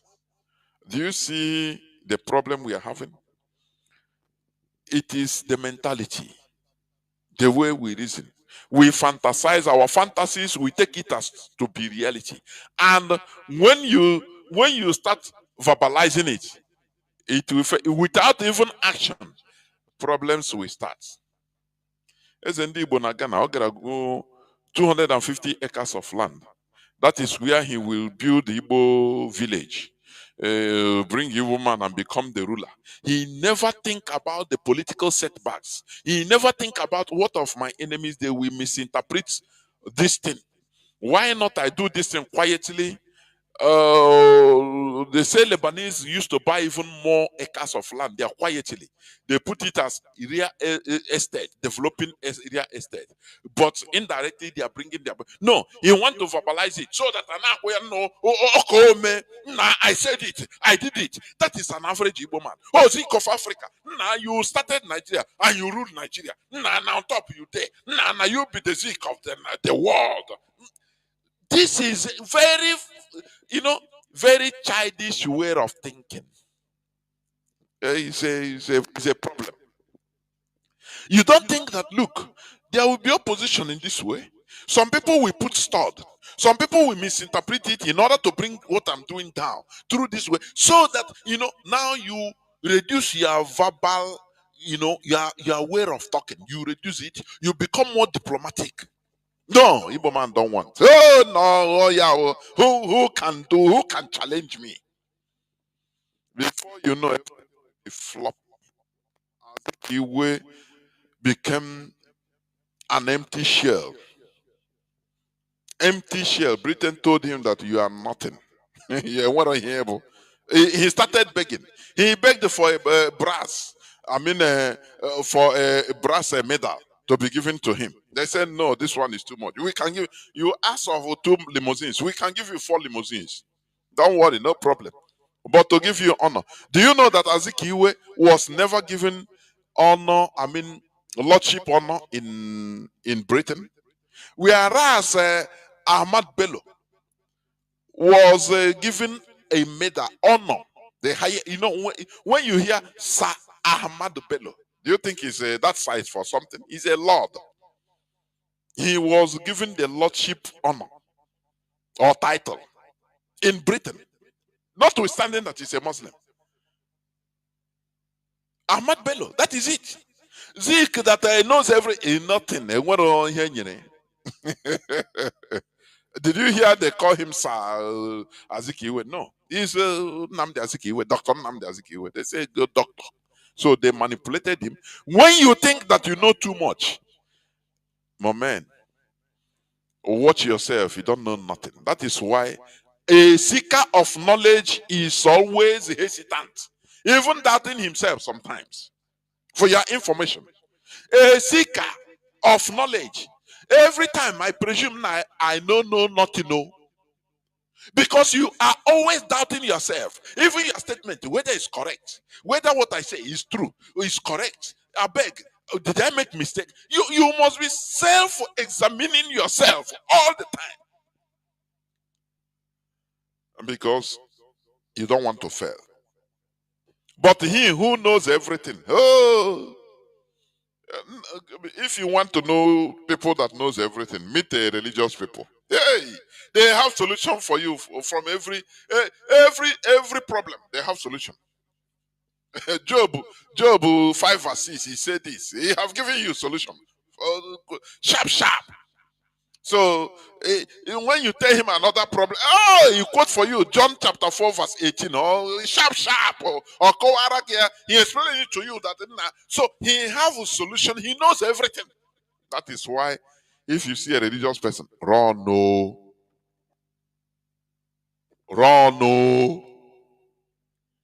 Any person that believes he knows everything. God say, and he say, he give you solution, sharp, and you see it. That run no hesitation, no self-examination, no questions, no thinking, no subjecting everything to reason, nothing. Oh, just blah blah blah. That is straightforward, express road mindset of average Igbo man. We do this, and I say that is why we are very, very backwards when it comes to politics. Because I did straightforward, so straightforward in thinking. We thought that ruling or politics is about it's like a business, trying to look for money, buying and selling. You go China, you calculate. Now, if I spend a so amount for flight ticket, I fly to China, I go. Now, when they sell to me, unit price is $2. Now, when I come, I will sell unit price $20. I'll make gain. This it will cover all my flight tickets, my hotel, every. You calculate it straightforward, and when you go, you bring the container. Before you know, you go. Hey, we think that politics is like that. It is not like that. There are many ups and downs. Even before you say something, talk less of doing it. Attacks will start coming. Opposition will come. Many will interpret what you say to mean another thing. That is when you start knowing that, that is it. That is why when you want to do something in politics, the way you speak, if it is, you have to look at, even start from the way you talk. That is it. That is it. So we must continue. Now let me continue playing. The Nigerian military, they are systematically pushing away our people from their ancestral land. In Benue, they bring Fulani terrorists to be pursued, to be chasing people out, killing them, and people will run. In our own land, it is the Nigerian police, the Nigerian military that is doing it. You know, it is not the same thing everywhere or every part of Nigeria. The caliphate have different tactics everywhere. All is geared towards their own, their own conquests or their own conquest agenda. That is it. Colonization. The way they are doing it in Benue and the Plateau is not the way they are doing it in our land. If they come in our land, they use another tactics. When they chase up our people away and in villages, and the criminals will occupy there, before you know, Fulani terrorists will come and join them in the bushes. And they will send treaty that no, we are not. Have you ever seen these criminals pursuing Fulani in our bushes, catching them all, killing them? No, the answer is no. So they signed Nigerian government to put them there. Now, before you know, as our villages are being, some parts of Osun is being vacated. Now these criminals are there. Nigerian government will allow Fulani terrorist headsmen to come and occupy them. They will tell those criminals that, look, these people are friends. Don't attack each other. And they will say, okay, we live by. That is it. That is how, little by little, they will be coming. They will be entering, being in our land. The Nigerian government is using the criminals to do the job. Some part of the job in our land. That is the truth. Unu mee mmadụ apprehend unu egbuo unu ndị ha ka esi mee ndị Boko Haram unu aga mee ha arrest ka rehabilitate kwana ha maka ha awụkwa ụmụ anyị so na ndị a na-akpọ ụmụ Biafra na ikwu ha ala pịam abịa nga ibi nwere gbuo gị so na ha ga-ekwu na m ji shike ripọtụ ole m ga-eripọtụ ka mba ụwa nụrụ olu ha so m wee nọrọ ebe ahụ mee ya bụ ripọtụ m wee jụọ ha na-enwere ndị nta akụkọ bịara ebe asị m na-enwebe ndị nta akụkọ ha hụrụ mana esi aha anyị bịara nọ ndị gọọmenti jọsụbere bịapụsị ama ndị TV abịado kọva ya ndị AIT ndị Arise ndị Channels ha sị m na-enwe ndị TV bịa kọva na ndị pres anaghị akrọt dị ebe a ha bi n'ihe nwere ike n'ihe ha nọ n'ebe a wụ and anyị na-anụ ihe ahụ n'akụkọ ịma ihe na-eme n'ala Igbo arụ na-eme ịhụ ya na soshal midia gị chesọwashi most of ihe ndị a na-eripọtụ uwe eziokwu ọsọ a ga-abịa mebie nwee oche nwanna m si mee ihe abịa kpụpụta nwaanyị gbuo ya so these are the things that are happening in our land. These are the things that are happening in our land. And we think that there is no end game agenda on this. You are lying. It's high time we wake up and rise up to expose these people on who they are with the Nigerian government, because they have sinister plans in the future. Are you hearing me? They have a sinister plans. They are setting IPOB up. Even in case of there is referendum tomorrow, they are setting us up. Because those people that suffered in their hands, they have families even abroad. which made them, they will be saying now, they will be campaigning against Biafra. Do you know that? Comrades, we should stop limiting evil that is happening to one side to be, to that side only to fight. For the people, only that place to fight. We should be doing mass attack and mass defense. That is how Ekumeku warriors succeeded for 31 years until they splintered into states. Oh, go back to your village. Okay, we go back to my village. Let me go and protect my village. You go and protect your village. I'll be more powerful than you. Let us, if one side fell, if they take a Enugu, all of us fell. If they take a Hamufu, if they attack a Hamufu and kill our people, we Biafrans, we fell. It is us against all of us. Any attack in by criminals in Osun, it is attack on us.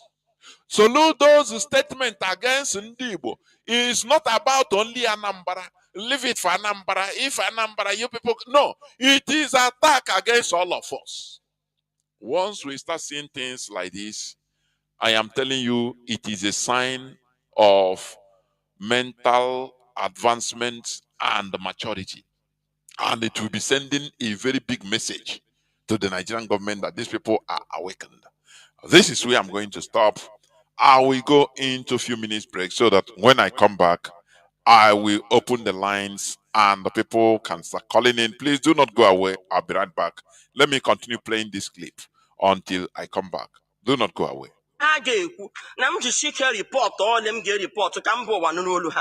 So mgbe nọrọ ebe ahụ mee ya bụ rịpọtụ mgbe jụọ ha na-enwere ndị nta akụkọ bịara ebe asị m na-enwebe ndị nta akụkọ ha hụrụ mana esi aha anyị bịara nọ ndị gọọmenti jos bere bịa posia ma ndị TV ajadụ kọva ya ndị AIT ndị Arise ndị Channels ha sị m na-enwe ndị TV bịara kọva na ndị pres anaghị atrọt dị ebe a ha bi n'ihe nwere ike n'ihe ha nọ n'ebe a wụ and anyị na-anụ ihe ahụ n'akụkọ ịma ihe na-eme n'ala Igbo arụ na-eme ịhụ ya na soshal midia gị chesọwashi most of ihe ndị a na-eripọtụ uwe eziokwu ọsọ a ga-abịa mebie nwee oche nwanna m si mee ihe abịa kpụpụta nwaanyị gbuo ya otu ya atụrụ elie so otu a ndị mmadụ were ezu ụjọ na-agbafusi unu gaa n'Ọsụ local gọọmenti na enwere some villages ọhịa erusienie so ihe ndị amị na-eme ewu ha na-akọ nka villages nke ha kọnkara abịa rụgide ụta atụrụ bọmbụ a n'ugbu a na atọla bọmbụ ya dịka ugboro atọ ndị mmadụ ekoba ha ezela ọnụ anyị ripọt go na eke ụtụtụ nke awụ ndị amị ji aka ha ọzi mkpa a na-eti ka ha ji kwụsị ndị amị ji aka ha gbaa eke ụtụtụ ọkụ gbagbusie ndị mmadụ chifusie ndị mmadụ emechi eke ụtụtụ we are challenging onye ọbụla wu onye Igbo ọnụ na-eru n'okwu gwanụ General Christopher Musa nyara ezo a committee ka ha nyochaa ọrụ ndị amị nọ n'Ọsụ na ihe ndị amị mere n'Ọsụ ezo dị ezo na ihe achọpụtawo ha akọ nka go eke ụtụtụ na-eshift ha na-aga like this from ebe ahụ eke ụtụtụ n'Ọsụ that side na-abịa agbaala ya ọsọ ya afọzi awọ and that ekuba ha ezo ụgbọ awụsọ ọsọ ahịa ndị mmadụ na-azụ that area ebe a na-eme buying and selling so ihe ọzọ anyị na-achọpụtakwa awụ aghụghọ na ụgbọ a na-agalaga aga gbaa ya bọmbụ gbuo mmadụ ole before ịmara ihe na-eme na maka ihe a na-eme secretly silently nobody reports it media adịghị report ya o megidezie now ndị mmadụ emesikwa ekuba ha ezo nobody will report it because mgbe e mere nke ekoto nobody reported it until anyị bidozie tiwe mkpi anyị na-echikwe mkpi ya na ọ bụrụ na Igbo elite ha mara ihe anyị mere ekuba ha eze ebe ahụ ka ha na ugbu a and ha ga-abịa chụwa ndị awọ ha chụọ ndị awọ ha na-emuvu to isi Ekenesie now mgbe ihe awute m then ịnọ n'ụzọ ahụ from awọ to Ihiala emesiene gịnị mesiri ya asị eliri mines anyị gụrụ ihe a na social media I didn't take it serious a na-eli mines onuche nke m ndị amị nọ ya ma ya aka aga ripọtụ ị na-eripọtụ onye ka ị ga-ajị na-eliri mines na that road because iru ahụ agafere m ya na Jenụwarị mgbe esi m ya gaa ọrụ na Jenụwarị na-eliri ya mines ajụjụ m chọọ ka Igbo jụọ gọvanọ iwu Hope Uzodimma ndị amị na federal gọọmenti wụ mgbe a na ripọtụ a na-eliri mines ebe ahụ enwekwe na otu ha chi kpọrọ ndị amị nwere ihe niile ma ndị na-edite onu bọmbụ ma ndị na-eme ya gaa n'ebe ahụ cheki mkpuchie mines ahụ ndị mmadụ agafe nke a gosi ihe na enwere plan to systematically nke ndị Igbo nke ndị Benue wu a na-aga eme ndị mmadụ attack no nke anyị n'ala Igbo wu ebe nwere ndị amị on ground Then when they back on ground, mind you, they back at window to Sadikubo. On federal government contractor, yeah. So outfit had more prayer to Ebubago. So most of the members on Ebubago window to Asadikubo. Most of them are doing deal. So Anna Aplant Randa, her name move forward. Each community actually secretly, silently, double actually a move forward, and double actually move. Now, how come go a quote to Tohane Rusinabia? Now, Hannah Chikonka will now echo Baheza now a hindrance because ever I can dem maduno. Now, I continue their business. Welcome back. This is Radio Biafra House of Service coming to you through Radio Biafra London. My name remains Mazi Johnathan Chinedu from Alu province of Biafra London. We are here live and direct. Today is the 17th day of July 2025. Tata Bobochi Orie. Therefore, our lines are now opened. You've had the plan, what they are doing secretly. And it seems, I don't know. When we look at it, we say, it's our law, it's our son issue, it's our son issue. They continue expanding. They are doing their thing. In Benue, in many parts of Middle Belt, they are coming directly with the Fulani. They are coming and wiping out people. But in our own land, they are doing it secretly with criminals, and the Nigerian army is sponsoring them. They will be pursuing people village by village secretly. But it is time for us to rise up. Our lines are now open. Our WhatsApp and Signal line is +61 405 142 547. I repeat, +61 405 142 547. I have a caller already, I think, on Signal. Caller on Signal. Can you hear me, please? You're the first caller. Please go on. Can you hear me? Start by telling us your name and where you're calling from, if you may. Caller on Signal. Are you there, please? Caller on Signal. Can you hear me? Caller on Signal. Can you hear me? Mazi, go on, please, go on. I'm sorry, my radio is on, but I have off it. Good evening, great Biafrans all over the world. My name is Mazi Johnathan Wisdom from Ebema province in Biafra land. Mazi, what you're saying is absolutely true. I will start from the criminals in Biafra land. And all these criminals that the people, this Nigeria government are using, I think they are Igbo people. And some people, they know them. Mas, we need to do cleansing in our land. We need to do thorough cleansing, because if we do not do cleansing, because these politicians in our land, they are the one bringing all these criminals from all over Nigeria. I'm telling you, from the river area to upland, these our politicians, they are our problems. I have been standing this thing. Watching it, have been standing and other Biafrans. Our politicians, they can never repent. Even if you give them 100 years, Mazi will still be shouting and be suffering and be dying. They will not repent. They will recruit. I don't know what Igbo people benefit in destroying their own people. The Yoruba politicians, they cannot do it. Even Fulani politicians, they cannot do it. But only Igbo politicians are the ones that will recruit people to come and destroy their own land and their own people. I never understand this kind of people. Are you sure these people are the blood of Igbo, or is there any other thing, Mazi? When I remember what this people are doing to us, sometimes it's like I've been shedding tears. I cry because of what. Okay, look at what this one is doing in Ghana. You want to build this and that. Can't you close your mouth and finish building it? Maybe after you build it and you announce it. Just because of Nganga, Ogula,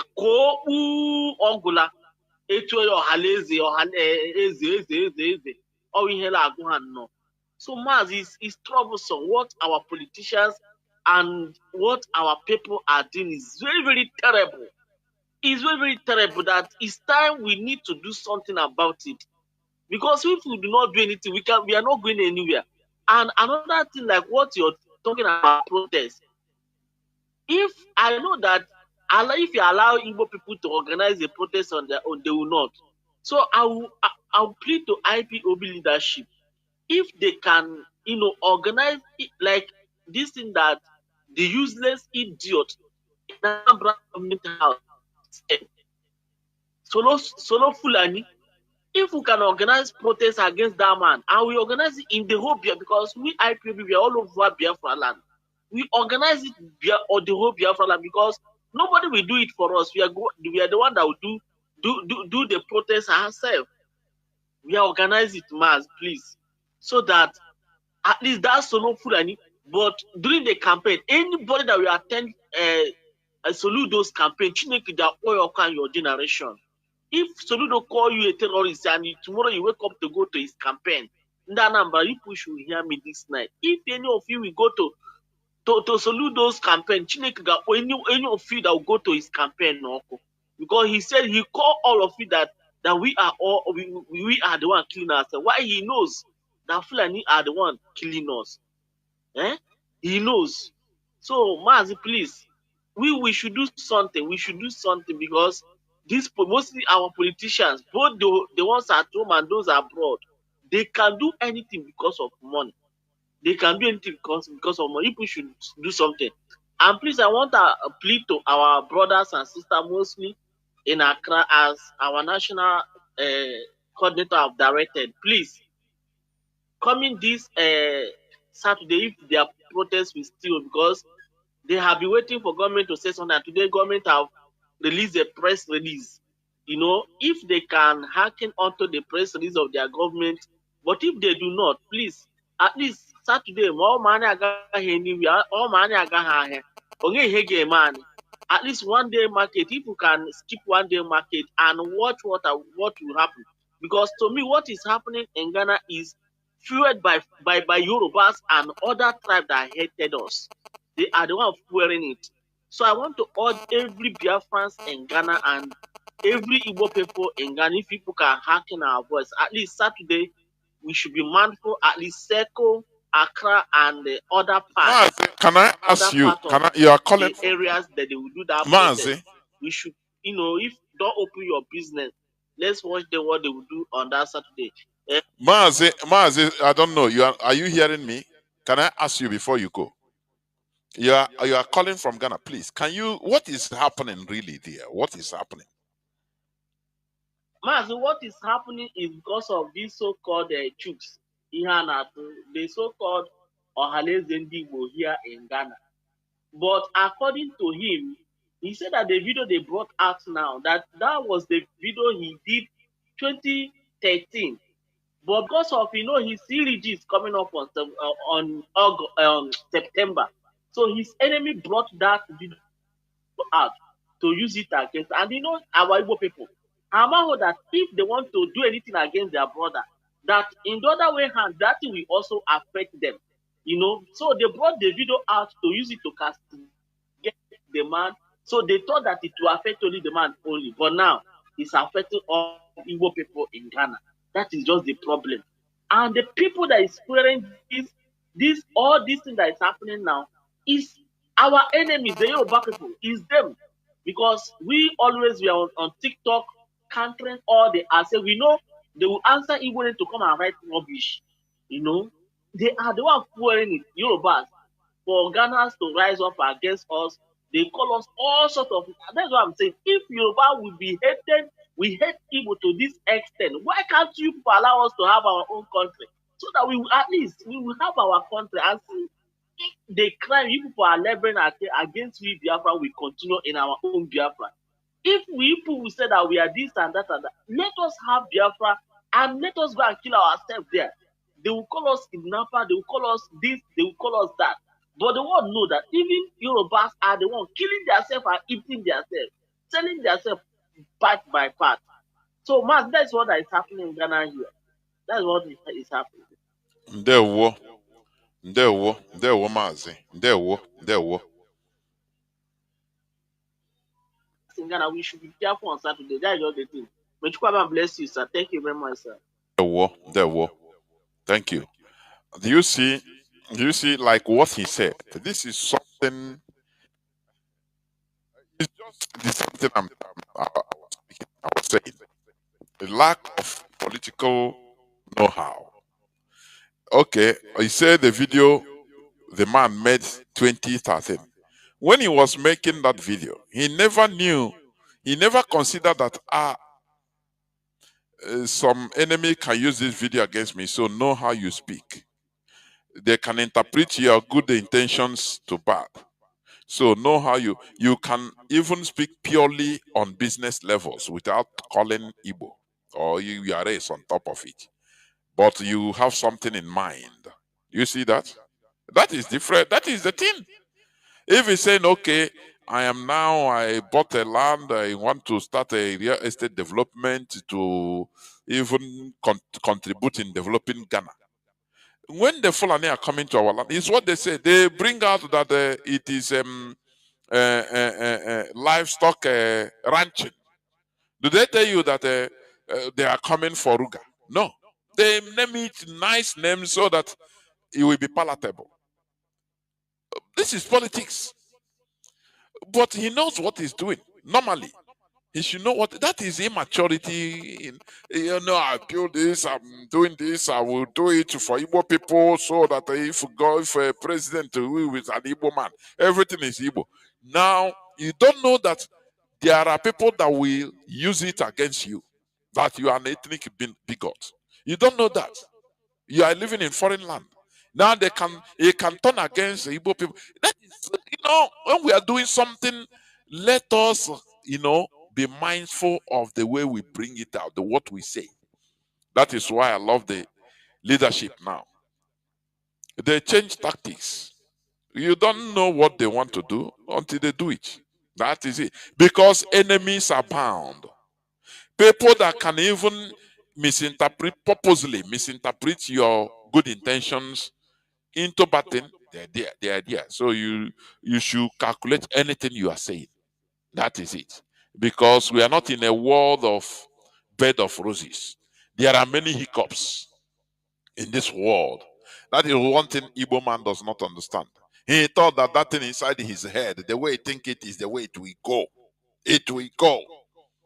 That is why we open up here and tell you that, look, the coming of Biafra, it is not easy. It's not going to be easy. Even Biafra come today, it's not going to be easy. Yes, we will have charge of our destiny, but we still have to work very hard. That is it.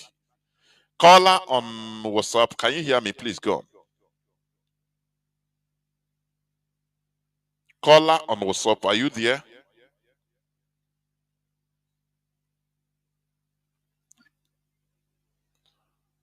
Caller on WhatsApp, can you hear me? Caller on WhatsApp. Caller on WhatsApp, are you there? Please go on. Mazi, please go on. You are wasting time. Go on. Be agile. You are talking on Radio Biafra. Go on, please. Yeah, I'm calling from Biafra land, sir. Yeah, I thank God that my brother called from Ghana. So I want to give my own idea about that Ezendibu na Ghana. The little idea I have about him. So like today, I was watching on Facebook. I saw when some of the Igbo people went to one of the Ghana's station. I think they call it Oyoripa station. So now, when I was watching that their program is in the morning. So the program, what I saw that we are doing, they were trying to, as in deny, or not about deny, let's say they want to just exempt themselves from what is happening between that man and the Ghanaians. But which is them to, they are the same brothers to that Ezendibo na Ghana. The Ezendibo na Ghana is running in Accra. Now, those people now that are saying that are what they call it, the station, they're trying to as in exempt themselves there, trying to be as in without they are doing genuine business, not knowing that even if they deny themselves, the same Ghana people that are staying there, they hate them. I don't know because I know how Ghanaians they behave. I believe they're hearing my voice. Ghana people, you can do things for them, very good things for them today, but tomorrow they will hate you. I think it's not about maybe they are wicked or what, but they are somehow they do things collectively, like how you used to preach. Because every day we listen to you. I myself, I used to listen to you every time. They don't Biafra, I don't sleep without Biafra. So once in Ghana there, once you said please that we want to, once Ghana person, one person just ring bell, please we want this thing to be like this, all of them they wake up. They wake up and they will do that thing with one mind. But our Igbo brothers there, forget about them. Honestly speaking, you will see an Igbo man, a rich Igbo man, will deny his brother because he's having money. Just like example of that is in Igbo. I know him very well. I called Mazi Johnathan last time. I knew him very well. I said that he used to work with escorts. Whenever you see these what they call it, these, governors or presidents going with escort, this spice riders or what, that man used to go with escort. So, but some of the brothers, there may be some from Anambra or some from Ebonyi State or from Imo State. I know the man is from Imo State. Some from Anambra, Imo State, Enugu State, because they know that the man have level in that Ghana there. Some of them have level the same thing. You know, let's say some of them, some Igbo people that have money more than this man, but because I don't know how God, they think maybe they don't want to follow him or what. I'm not supporting him, because why I say I'm not supporting him. That you used to tell us, Mazi Chinedu, used to tell us every time that whenever you do something, you want to be alone, self-centeredness, that is not going to work, because he will be once you walk in mass, you do things great. So that's what I want to tell you, sir. That the man, the brothers there, and according to how this man said that the Yorubas, yes, Yorubas, they are involved. They can't deny it. But I'm not trying to cite the man. I'm just trying to tell you what you have been telling us, what I got from your knowledge, what you have been teaching us all this while. So he's trying to be SND as number 1.1 over there, but he doesn't know that thing will affect him. Now, other people trying to terminate him too, they don't know that it will affect them too. So that is my own idea. That's the little thing I want to pitch in, sir. There were. Thank you. You see how little-minded many of our people are. You see, that's going on escorts, interacting with a president of Ghana. That is the only thing that he wants. He wants to be like that, so that he don't care whatever that happens to the people. That he don't care. That is the life of an average Igbo man, which is abhorrent. I'm telling you. That's going on motorcade. So he want to build a country or a community he will control. He will be on top always. Who nobody will talk. Or if he talk, he say no chi. And those other Igbo people fighting him too. Igbo man can destroy everybody just to bring somebody down. That is a normal Igbo thing. Once even he don't mind destroying what he helps to build. He don't mind it. That is sentimental, just like a dog. If he vex with that sentiment, he can go and bite even somebody not supposed to bite. It's after we start regretting. That is how our people behave. That is why I say we are very bad in politics. We are not political. We are not mature. And that is why other Yoruba or Fulani, they are always on top of us. They know that we must collect. They know that. Don't you hear Kunle and Alhaji this thing? Leaked the phone conversation.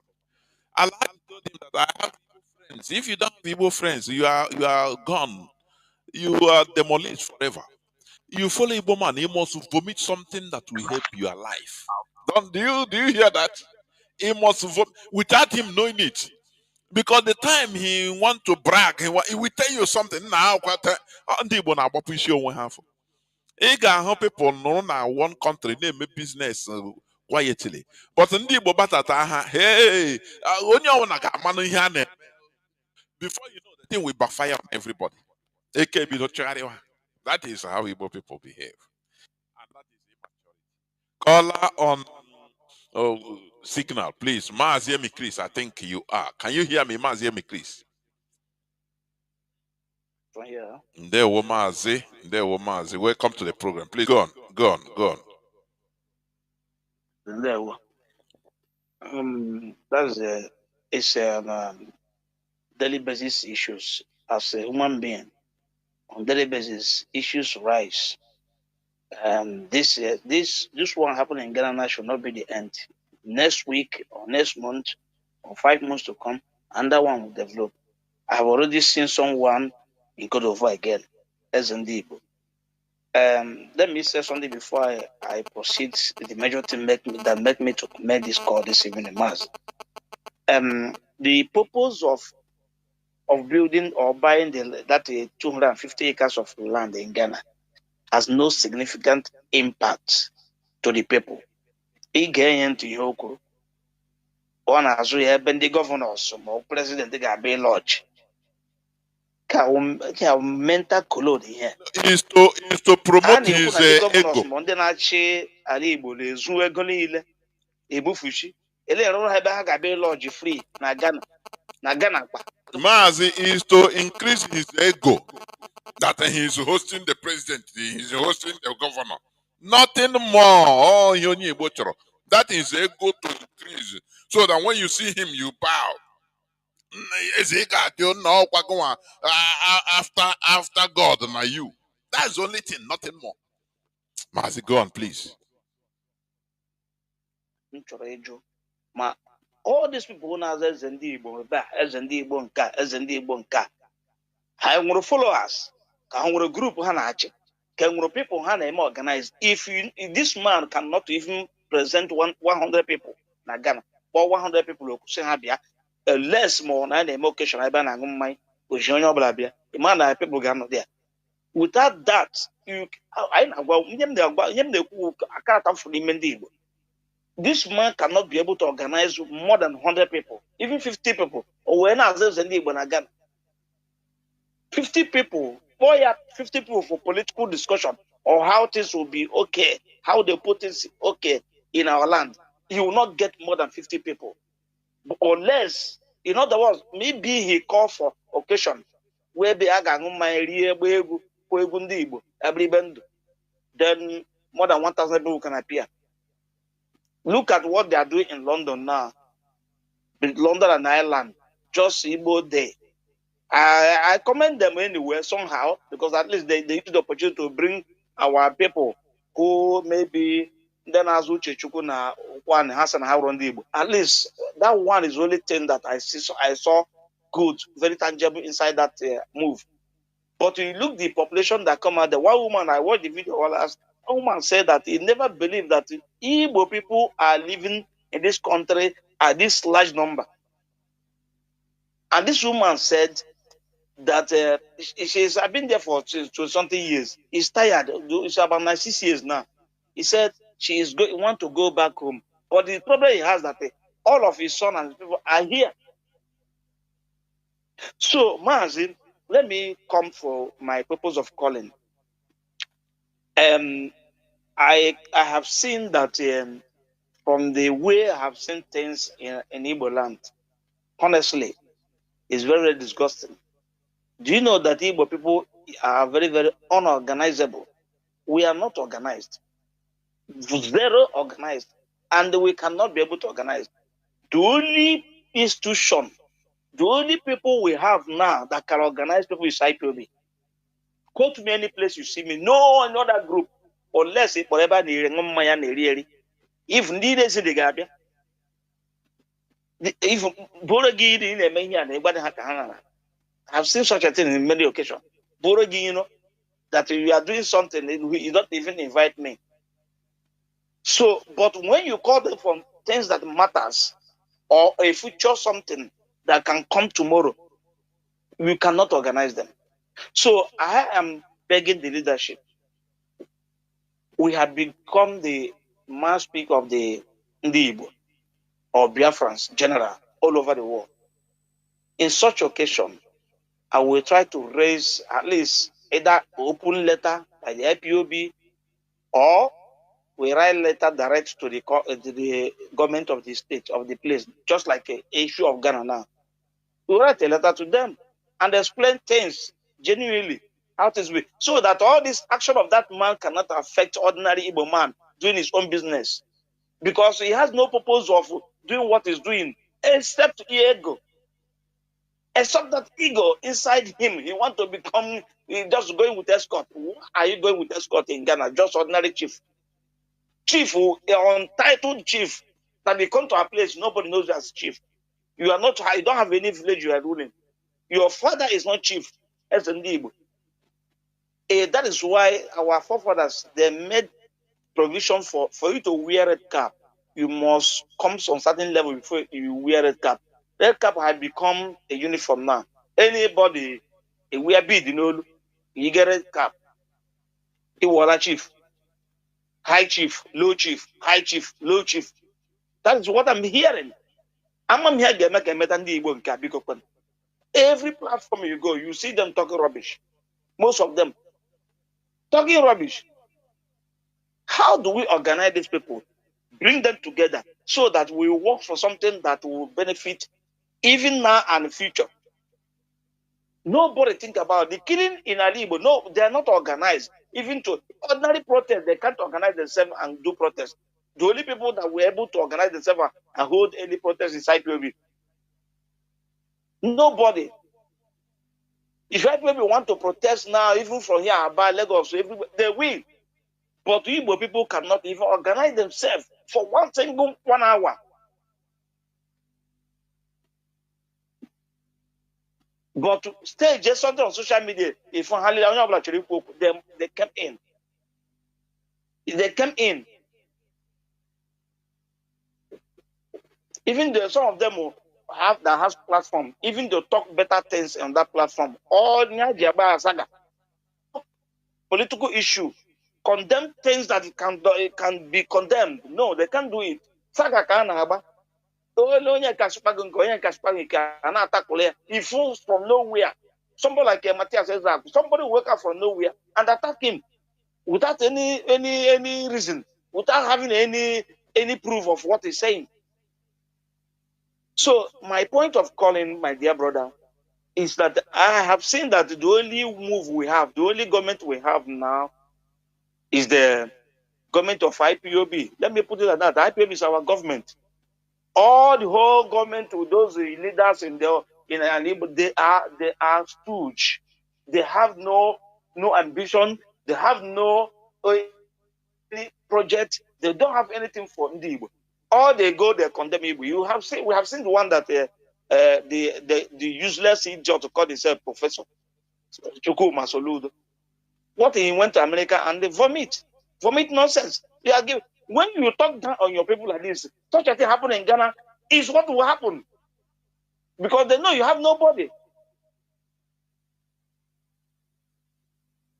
Somebody will come out and say, if do not touch these people, go direct to that person and know what it is. So that them killing any small thing, this is not the first time.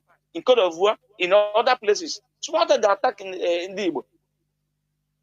Because we don't have anybody to defend us. The only people defending us now is IPOB. So on that note, I'm pleading to the leadership of this movement. We are capable of doing everything. Those areas that those in charge of their political saga there in Nigeria, they don't speak. Let IPOB speak on their behalf. Please, this is the thing we do. We either IPOB write a written note, a written letter to the open letter to them, or we send letter to the government and ask them that they should go direct to any person and not to touch other Igbos doing their business. All this thing now, some people that don't have money, maybe managing themselves, this thing will affect them. Some will be killed because of the utterances of an idiot na-enwere ihe o ji eme na-eru ndị gọvanọs ụlọ na Ghana ha ga-abịa nọ ịlọji free of charge nke isi nwe ego were ego ga ala ala Igbo jee were eme invest ala Igbo. You can't do that. Just ego for nothing. Ghana, mgbe m ji gbaa Ghana, ha gbara m Ghana since 1997 ka m bido jee Ghana before I travel. People had been there since 1997 till now. How many years is it? It's just about 30 years. So maybe it's just 2 years before me. It's according to me, I've been in Ghana for 30 years. From 1997 till now, it's about 27 years or 28 years. So just about 2 years I have been there before. I have been going to Ghana before many years ago. So there's other people have been there before me. Many people have been there before I went to Ghana, but even from my villages. They've been doing business there before me. So this man went there now to create problem because he want to become chief and the Igbo. Who knows? And the IPOB should warn all these criminals calling themselves Igbo chief of Igbo without title. If you don't have title from home, or your father is not chief, or you don't have any title, you don't have to bear any name, Igbo or Oba, or chief outside in the name of Igbo. Call yourself, you are chief of yourself, and not chief of Igbo. Because when you say chief as a Igbo, you generalize it. If you including me here, who doesn't know who you are, don't even care to know you. We should put a warning to all this rubbish. As a Igbo Lagos should stop. Jordan one now on Ghana Lagos now. I'm not happily as a Igbo Lagos. All these things are about it. Now, none of these their members or their fellow colleagues have saved them and come down, rescue them when they are in trouble. All they do is to just create awareness that you can condemn people, create problems that can cause problems. I don't know where these people come. Please, I'm just begging. We should pay down. I think the Mazi Johnathan is coming on Friday or Saturday. If I have opportunity, I will call. I will tell him. Anybody that you are not chief from your village or nobody knows you as a chief, you don't have that title from home. Even if you have it from home, it's from the Igbo at home, not in Ghana. Go Ghana there, you go outside the answer is in the Igbo. We will put I grab a winning for trouser. You get another Igbo again. Mazi, that's all I have. Thank you very much. There were. You have said it all. I think Ohaneze Ndigbo has rightly came out one time to condemn that any person answering as Ndigbo outside the Igbo land is not recognized. They have said it officially. But our people now, our people, are you answering as Ndigbo? Are you an Eze in your community? Even if you are, it is for your community. It's in Igbo land. Okay, as Ndigbo Nagana, imagine he goes back to his village of birth. Is he going to be dragging kingship with their real Eze? Okay, what if his Eze from village visit Ghana? Is that chief going to be under him? These are questions we should ask. This freedom or republicanism we claim to be, it is outdated fashion that we are practicing. It is anarchy, for your information. It is anarchy. What we are practicing, everybody wants to be known. Once you get small money, hey, now another thing is to have fame so that people will know you, be under you. And that is why you see our people can go to commit any type of evil against their own brothers just to be on top. All these things must stop. And I quite agree. I concur with Mazi Chris that IPOB is now the only force that can control our people. And anything like this, IPOB should intervene. Any place in the world, officially, they should intervene. We should be putting hands. That is the mantle is on IPOB. There is no way, two ways about it. There is no two ways about it. The mantle of directing our people, Igbo people, Biafrans in general, is on IPOB. So anything that happens, even if, for example, a job people have problem in Cotonou, for example, IPOB should intervene and write. That is it. Igbo people with their stupidity have what I said they are doing. This man is doing in Ghana. Now IPOB should intervene.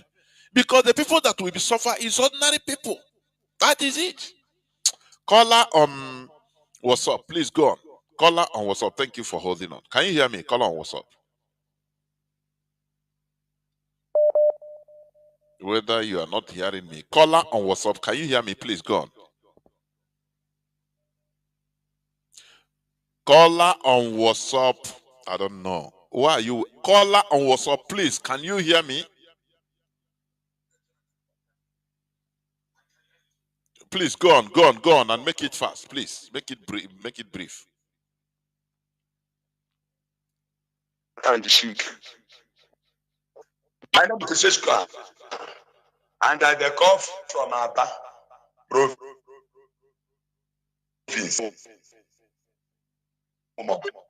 in all the province. Anywhere, Nali, Manaulu, one election. But I say one fee, one for Biafra. We want to be free. I say 100% free.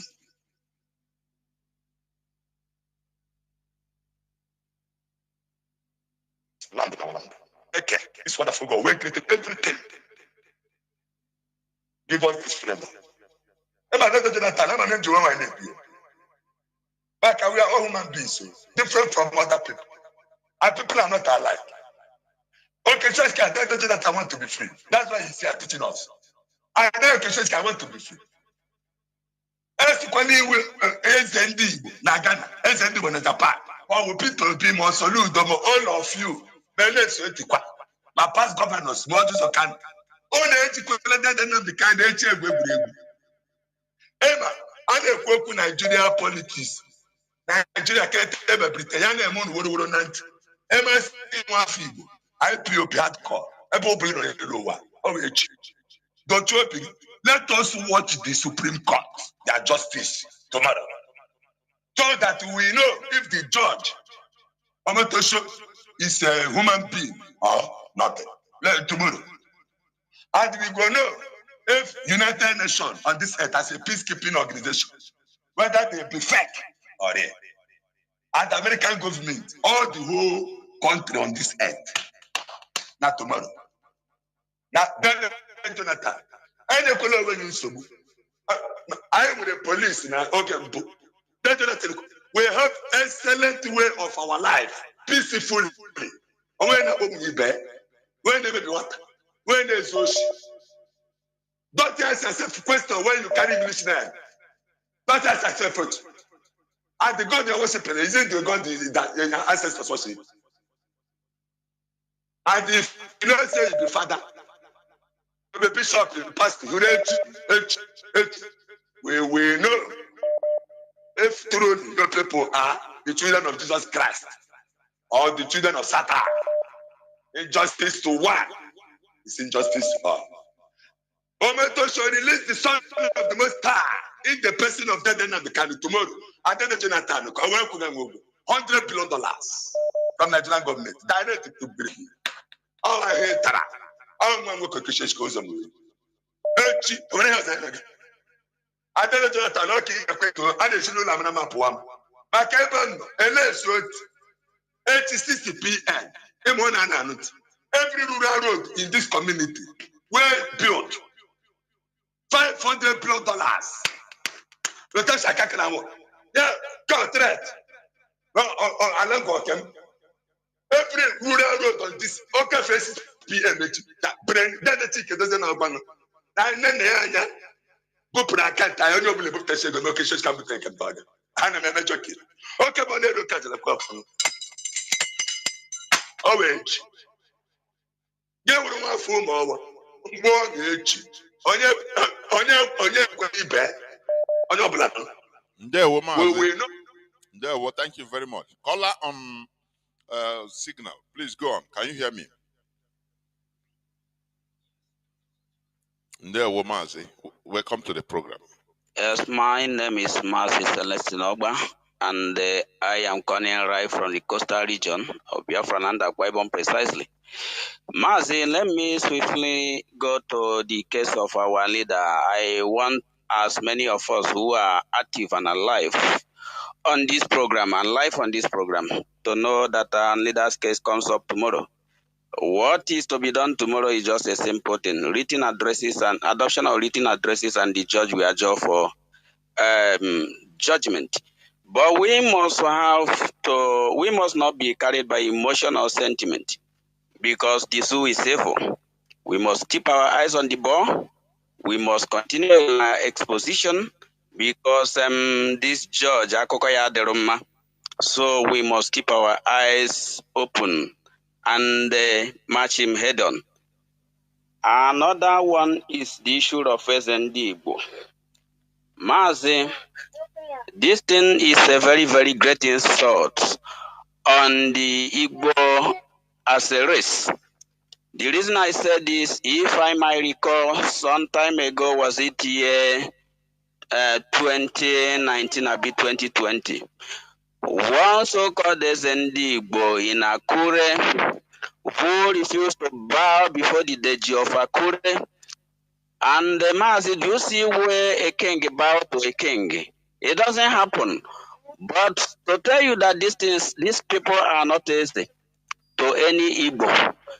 That was why the youths, they beat him like a common criminal, and they tore his clothes and forced him to bow before the Deji of Akure. Maz and I come to the one of Ajawo Estate. You see where he made a comment, and Lagos State government bounced on him. They imprisoned him for years, and they did to him all manner of things. Before we talk of this Ghana of thing, Mazi, what am I trying to say? What I'm trying to say is that this is a very grievous insult on the collective Ndibo as a general, not to them as an individual, because what the image they try to portray is that connotes to the generality of Igbos as people. Therefore, I am happy because I'm having read from social media today that Igbo traditional rulers have abolished the nomenclature called as Igbo, and that is moving in the right direction. And I know that the like-minded like us, that the Igbo traditional rulers have spoken our mind, and that it is how it is, and that is how it has to be. Because you cannot create a kingdom in another man's land. A kingdom comes in your ancestral land. That is where you create a kingdom. You don't create a kingdom as a foreigner in another man's land. When there is already established kingdom, according to those people's values and their cultural and religious forever. Therefore, you cannot leave your land to go and create kingdom in another man's land where there is already a kingdom and a king that is ruling over that land. It doesn't happen, Mazi. It is a very, very... we cannot accept that because it is an insult to Indigo as a people. Professor Jonathan, you see, why we call you professor? We call you professor and the rest of our brothers who lecture us on this Mazi Nnamdi Kanu Open and Dynamic University of Radio Biafra. Because you people are lectured and you are trained and you have what it takes to be a professor. Not just like Professor Saludo, a professor without research who could go out to make derogatory statement against a race. Mazi, do you know what baffled me this light? And what, in fact, I don't know, I feel very, very bad. Today, this night, I read that the 2011 Ebonians killed in Anambra, instead of Saludo to investigate it,